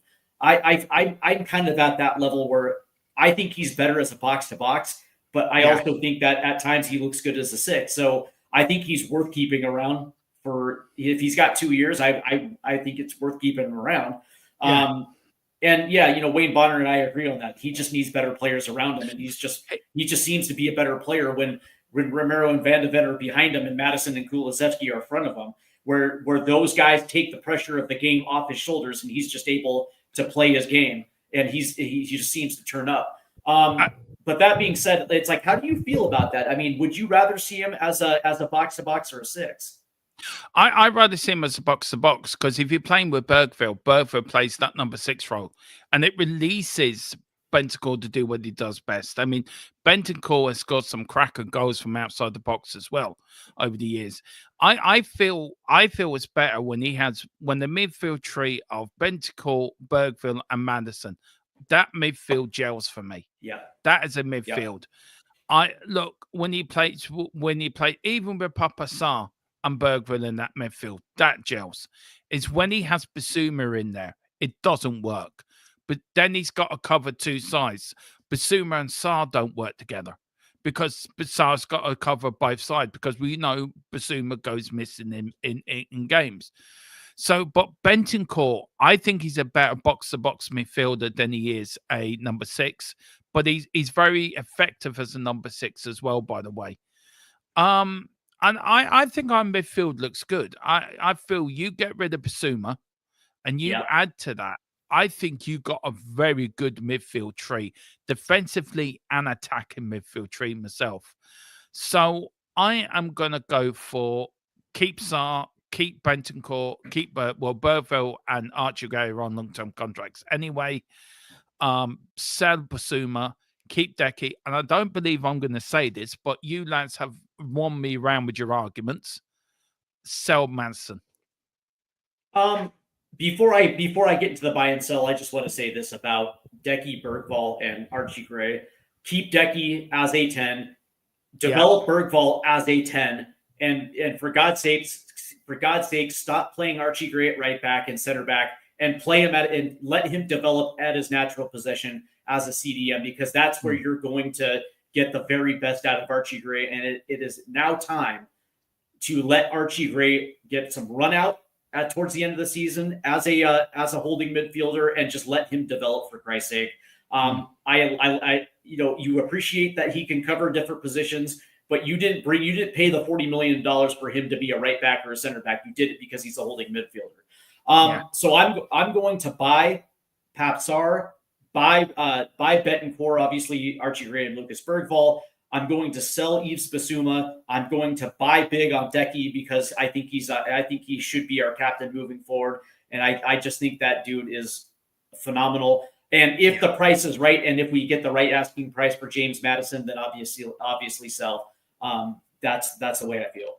Yeah, fine. We've got a couple of comments in the chat I want to get to before we go on. Tequila says, I think Sarr is so average. Spurs fans big him up because we're so desperate to have good young players. Look, I get what you're saying, Tequila. I think it's a little bit harsh, but I do get what you're saying. We got, do you want to answer that, Steve, from Tequila? Yeah, I think he says that Leeds wants Gray back. Yeah, I mean, Tequila's comment. Do you want to answer? And Oh, yeah, hold on. Oh, yeah, for sure. And understand something real quick about Papsar, and I'm bringing it up right now. He's only 21 years old. People forget that he's still very young himself, and he himself is still developing as a player, just along the lines of Lucas Bergvall and Archie Gray. So it's like, I understand why you think he's average, but that's also in time with the development, he's going to develop his consistency. Like, he's not a finished product like James Madison. That is not even the case, right? So that's why I'm 100% buying Papsar, because his ceiling is so very high. Yeah. Colin says Leeds want Gray back. Yeah. Sorry. Not going anywhere. Not going. Yeah. Bergville and Bentancur are superb midfielders, says Wayne. When Bergville grows into his game, he's going to be a goddamn unstoppable. He is. Destiny Bergvall is a future world-class player. Yeah. Philip Brady said to me when we bought Bergville, it says, watch this player go. And by God, has he been proven right. Destiny 5 says, in my opinion, Basuma is trash, get rid. I think we all agree with that. And signed Andy Wharton. Is Adam he Wharton. playing at Blackburn at the moment? I think he is. No, I think No, he's at Wharton's with Palace. Crystal Palace. He's at Yeah, Crystal he Palace. was with Blackburn, then he moved to Crystal Palace, yeah. I like Wharton. I do. Number one, it's like the question is number one, asking price, and if Oliver Glasner comes and ends up being the coach, I could possibly see like 2 to potentially 3 guys coming over with him. Number one, it's asking price, and number 2, especially if we end up with Johnny Cardoso from Real Betis, he's already agreed to terms. And if that ends up, if Betis ends up not getting into the Champions League, he probably is coming over. And so how does that fit when you have 1, 2, potentially 3, potentially 4 CDMs in that room, right? So it's like, how are you going to be able to make sure people get minutes? And I like Wharton though. Yeah, especially if you've only got 3 cup competitions. If you don't qualify for Europe next season, that makes it a bit more difficult. Now we're going for the front line where Brendan Johnson, Song, Matthias Tail, Odegaard or Odebar, Solanke, Richarlison, Werner, and Mikey Moore. Now, we know Sonny has signed a new 1-year extension. We know Werner's leaving at the end of the season, so he can be taken out of the equation.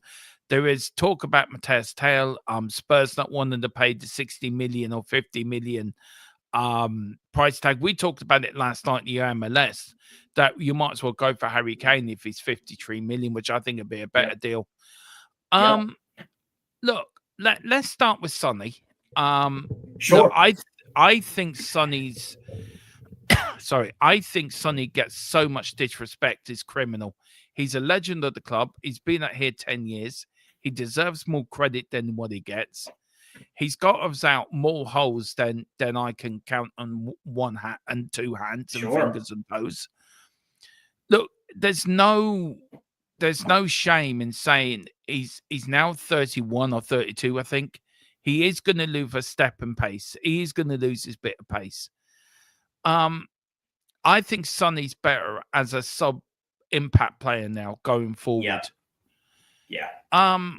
But when you look at the likes of Odegaard and you look at the likes of Brendan Johnson on the wings, especially Odegaard, who plays on the same side as Sonny, do you think, and Yak coming back as well from QPR as well, do you think they're keeping Sonny around because... Why are they keeping Sonny around? Is it because they're going to try to get to mentor the young South Korean player? Or do you think there's something, is it more to do with, sadly, the money side of the game more than a football decision? Yeah, I do think I also think it's also a combination of physical issues. Yeah. But that being said, yeah, it probably is a financial reasoning. But that being said, I 100% agree with you. Here's the funny thing is, like, it drives me. I laugh when people compare Sonny to a guy like Mo Salah, same age, goal production's a little bit differently, and I'm like, dude, people slow down at different rates. Like, not one football player is created equally. And one of the things that I noticed, and of course now we found out that he's got a knock on the foot, which is why he's been held out. But I remember seeing that Southampton game. But it wasn't just the Southampton game. I think it was the first Everton game. There were chinks in the armor where a ball is played through to Sonny, and it just looks like he's a step slow. For me, Sonny's going to be back next year, but this is an area where they have to improve. And I do like the depth of the left wing position, because you do have Wilson Odegaard, I think he's better on the left than he is on the right. You have Yang Min Huck, who's going to be back next year in the fold. You have Mikey Moore, who can play both left and right. And depending on whether or not Matisse Tell is going to be in the fold as well, too, you're going to have depth. But the problem with this depth is that Matisse Tell, 19 years old. Wilson Odegaard, 19 years old. Yang Min Hook, 18 years old. So there's a lot of inexperience at that position when you talk about that. And I feel more comfortable with Sonny being that guy who's going to come in the 60th minute and utilize whatever energy and stamina and pace that he has for a short burst, than try to pigeonhole him into 90 minutes. And as we get to that hour mark, he incredibly slows down. And this to me is an opportunity. I was going to say, this is an opportunity for Tottenham Hotspur to catch people out of surprise this upcoming summer window. because I don't know how you feel, but I think this summer is the perfect opportunity to address the future at the left wing position. And it's no disrespect to Wilson Odebear, who I think is going to develop into a very good Premier League winger. Same with the potential, same thing with a guy like Matisse Tell in due time. But right now, Tottenham need actual impact on the forward line. Yeah, And I think agree. that from Sonny, I think that his impact is going to be from the 60th minute on. Yeah. I hang on, just give us 2 minutes. I'm just Playing to Jazz. Jazz Fusion. Big up Jazz Fusion. Look, I agree with you. Look, I love Sonny. Sonny brings so much to he. I really do, and he's got so much disrespect this season. It's been criminal. It has been criminal. And look, we can all be frustrated with losing games and losing to teams, and we all get frustrated. And when we give our player ratings, it's done on emotion. It's done on what we've seen as fans, and we'll give him a 2 or a 3. And I think there's games where he's been found out, and there's games where he's turned up. But Sonny is not getting any younger. So Correct. you gotta change how you play Sonny. Now you look at the likes of Brendan Johnson, who, look, I'm Brendan Johnson's biggest fan. I think there's a talent there. But everyone says to me, Brendan Johnson is not the player you think he is. I think Brendan Johnson is good at being there at the right time to get the goals, to tap in, to be there in the right time in the box, to get goals when the ball comes in, which is a talent within itself. Gary Lineker, Gurg Muller, other players, strikers like that were in and around the box, get your goals. That wins games. But his ability to take on a man and his ability to get across in needs improving on. No question whatsoever. But he is our top goal scorer this season. Where are you with Brendan Johnson? Are you in the bracket of we need to sell him now, or are you in the agreement with me that he will improve, just players improve differently at different stages of their career? You look at Gareth Bale. I'm not saying he's going to be the next Gareth Bale, but Gareth Bale, we're about to sell Gareth Bale because of the way we were playing, and then Harry Redknapp moved into left midfield, and the rest is history. Is Brendan Johnson a striker in waiting as well? Do you think he could play as the number 9? No. No, I'm just putting that out there. As a false 9, playing in a 2 striker system off the shoulder of a target 9, 100%. But as a lone target 9, no. So you're looking at a number 10 then, Steve? Then you think he might do well as a 10? For Tottenham Hotspur, no. Yeah. No. But here's what I will say. I buy 100% of Brendan Johnson. And here's the weird thing. For as much as Brendan Johnson frustrates the ever-living shit out of me, I do recognize that his ceiling is still high and he's still developing. Now, my problem with Brendan Johnson is I think that development has plateaued a little bit. I think he's gotten complacent because there's nobody to challenge him really. In training, I think he's gotten comfortable to the idea that every single match day he's going to be involved with it in some form or fashion. And I think, just like I think it's important that Spurs identify their next left winger of the future, I still think that they need to do that on the right side. That's going to take pressure off of Brendan Johnson's shoulders. That's going to challenge him in training, and and by that it's going to push him as well too, because that's kind of what Brendan needs right now is a swift kick in the ass to let him know that he's not developed. He's not a finished product. He's still kind of raw.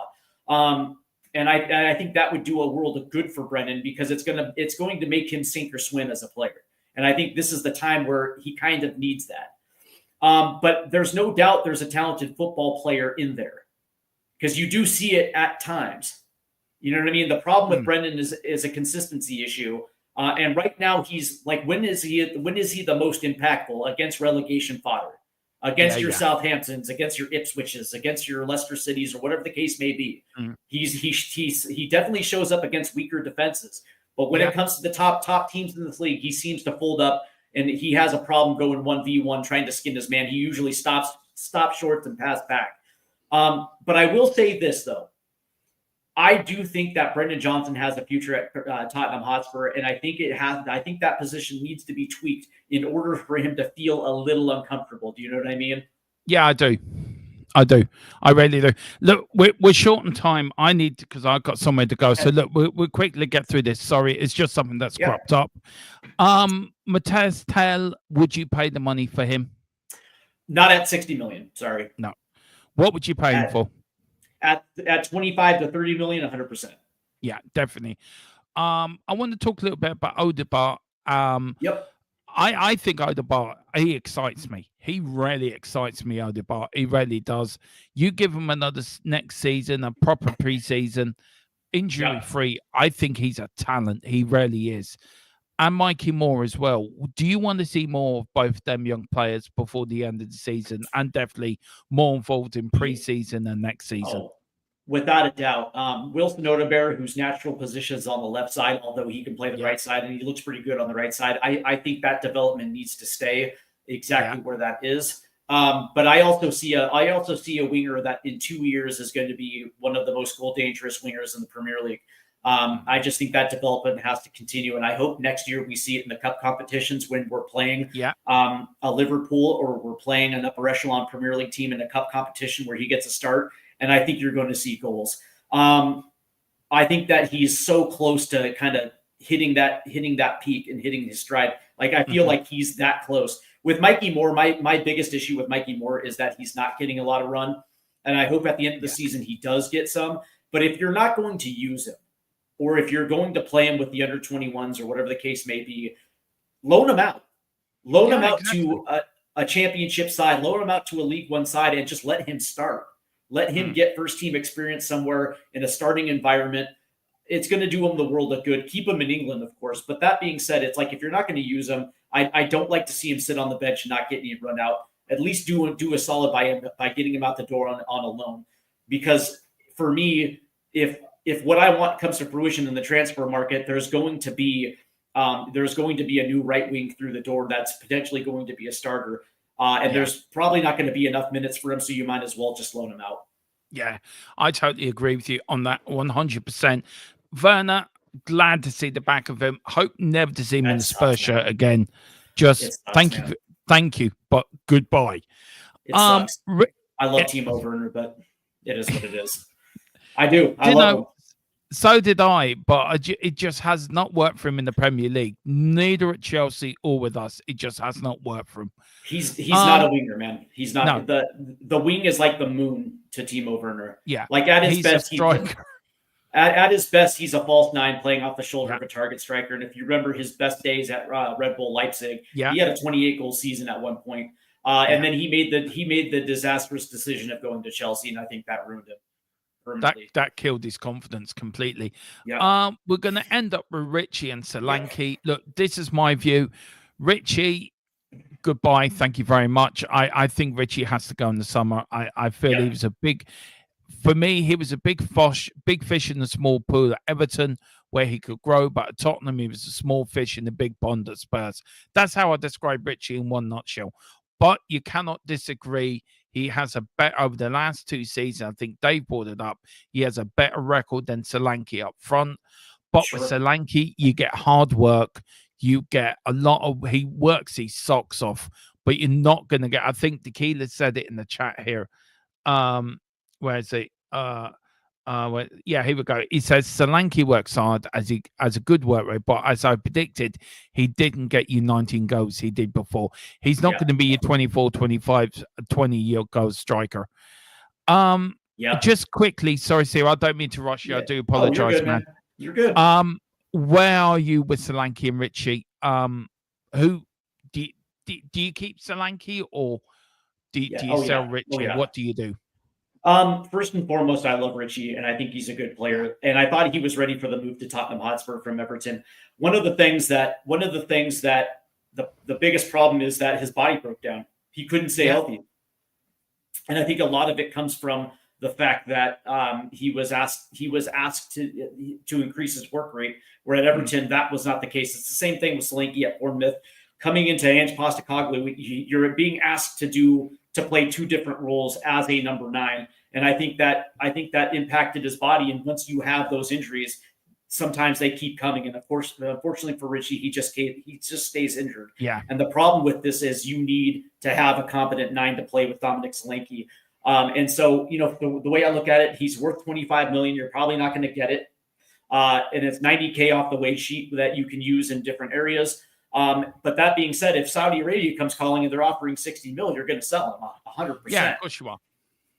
But if Everton come calling, you're probably going to sell him as well too. But I think this is an opportunity to bring in a guy. This is creativity in the summer transfer window. You have a guy like Jonathan David who's going to be available on a free, right? A guy, the Canadian striker who's coming from France, who basically lit up France like Las Vegas, and he's coming in with a chip on his shoulder because I think the rumor around Jonathan David is that he's good in France, but he's not going to be he can't handle the rigors of the Premier League. Yeah. And I love players that have a chip on their shoulder with something to prove. But it also works with Dominic Solanke too, because Jonathan David can start. He's going to play hard to the whistle, and you can pick and choose when you want to bring these two off the bench, right? So if you're playing in a team where you need the high work rate of Solanke, you have the option to start him. Also, you can bring them off the bench, especially if you're tied and you need that work rate and you need that press. You have Dominic Solanke. Yeah, exactly. Right? And this is an opportunity to strengthen the 9 position. I know that there's also some links to a guy like Victor Gyökeres who would be phenomenal in a Tottenham shirt. But if you want to get creative because you're looking at the wings to spend money, for instance, a guy like Nico Williams, if you want to bring in the next face of the franchise, and you want to bring in a 9 without paying a transfer fee, man, Jonathan David is a very good option for Tottenham Hotspur at this point. I agree with you, Steve, on that. So I'm going very quickly with keep Johnson, keep Solanke, keep Sonny, goodbye to Matez Tail, keep Odegaard, loan out Mikey Johnson with Johnson. Not John, Mikey Moore. Goodbye to Werner. Sell Richie. Keep Solanke. I'm going to buy Brennan Johnson. I'm buying Sonny in a reduced role. If the price is right for Matisse Tell, I'm going to buy him as well too. But if Bayern is hell bent on getting 65 million, he goes. Obviously, buy on Odegaard, buy on Yang Min Hook, who's going to be in training camp this summer. Buy Mikey Moore, and depending on the situation, loan him out, and buy Dominic Solanke with selling on Timo Werner and Richarlison. But before we go, I want to get your opinion on this, because here are my 4 summer transfers that I think should come through the door. And when you consider that if we get rid of Richie, Tell, Werner, Basuma, Reguilon, Dragic, Forrester, and Austin, the market value for all those players are 137.78 million, and you're clearing 618,000 pounds off the wage sheet. Yeah. And so for me, I would like to see a summer transfer window. And I know this is going to sound crazy, but if you want to make sure that you have the next face of the club coming in as Sonny's coming out the door, you pay the 100 million pounds or the 110 million pounds it takes to get Nico Williams for an athletic build out to come in to play the left side. I'm also going to get in touch with AC Milan to see if they can get Christian Pulisic to North London, because he's an 80 million pound winger who's world class on the left side in his natural position, but he's also world class on the right side as well too. And depending on how things turn out in Milan under Sergio Conceição, he might not have a home at Milan. Yeah, I think this is a good opportunity to bring an American player who's in the prime and who's also an absolute goal machine, and to bring him in for 4 years. Those are my two pricey ones, but bringing on free transfers, Jonathan David and Angel Gomez on freeze. And if you want to bring in a guy like Joe Bellingham from the championship, or you get what I'm saying, where if you want to some youth, you can still bring in youth, and you're going to end up saving money this summer. I'm curious to see how you feel about those names. I agree with you on the first two, by the way. I also think Harry Kane at 63, and they owe us 30 million. So you're looking at paying 33 million euro for Harry Kane is a no-brainer. And also, I love the idea of Jude Bellingham. I think he's a talent. Yeah. Is it Job or Jube? Yeah, Job. I think he is an absolute talent. Look, Steve, we've got more to talk about this. I'm in a rush. I do apologize. Yep. Just very quickly, where can people find you, sir? You can find me here on the Full-Time Sports Network, Tottenham Hotspur Football Club till we die. Also on Stateside Footy, the sister channel as well too. And of course, head over there and hit your like and subscribe buttons. You can also find me on Twitter at Stateside Footy, or if you're more of the Instagram kind of guy or gal, you can hit me up on Instagram at Stateside Footy as well too. So there's multitudes of ways to get a hold of me. And if Steve, you pass me them, I'll put them all in the description below for you as well. And get me over your team today. Guys, very quickly, we've got a predicted lineup pre-record coming out tomorrow morning. We've got the match day facilities. Me and Steve will be with you all match day, starting at 7 o'clock build up. But on that bombshell, we have to go. Come on, you Spurs, and Big Ange. Come on, you Spurs.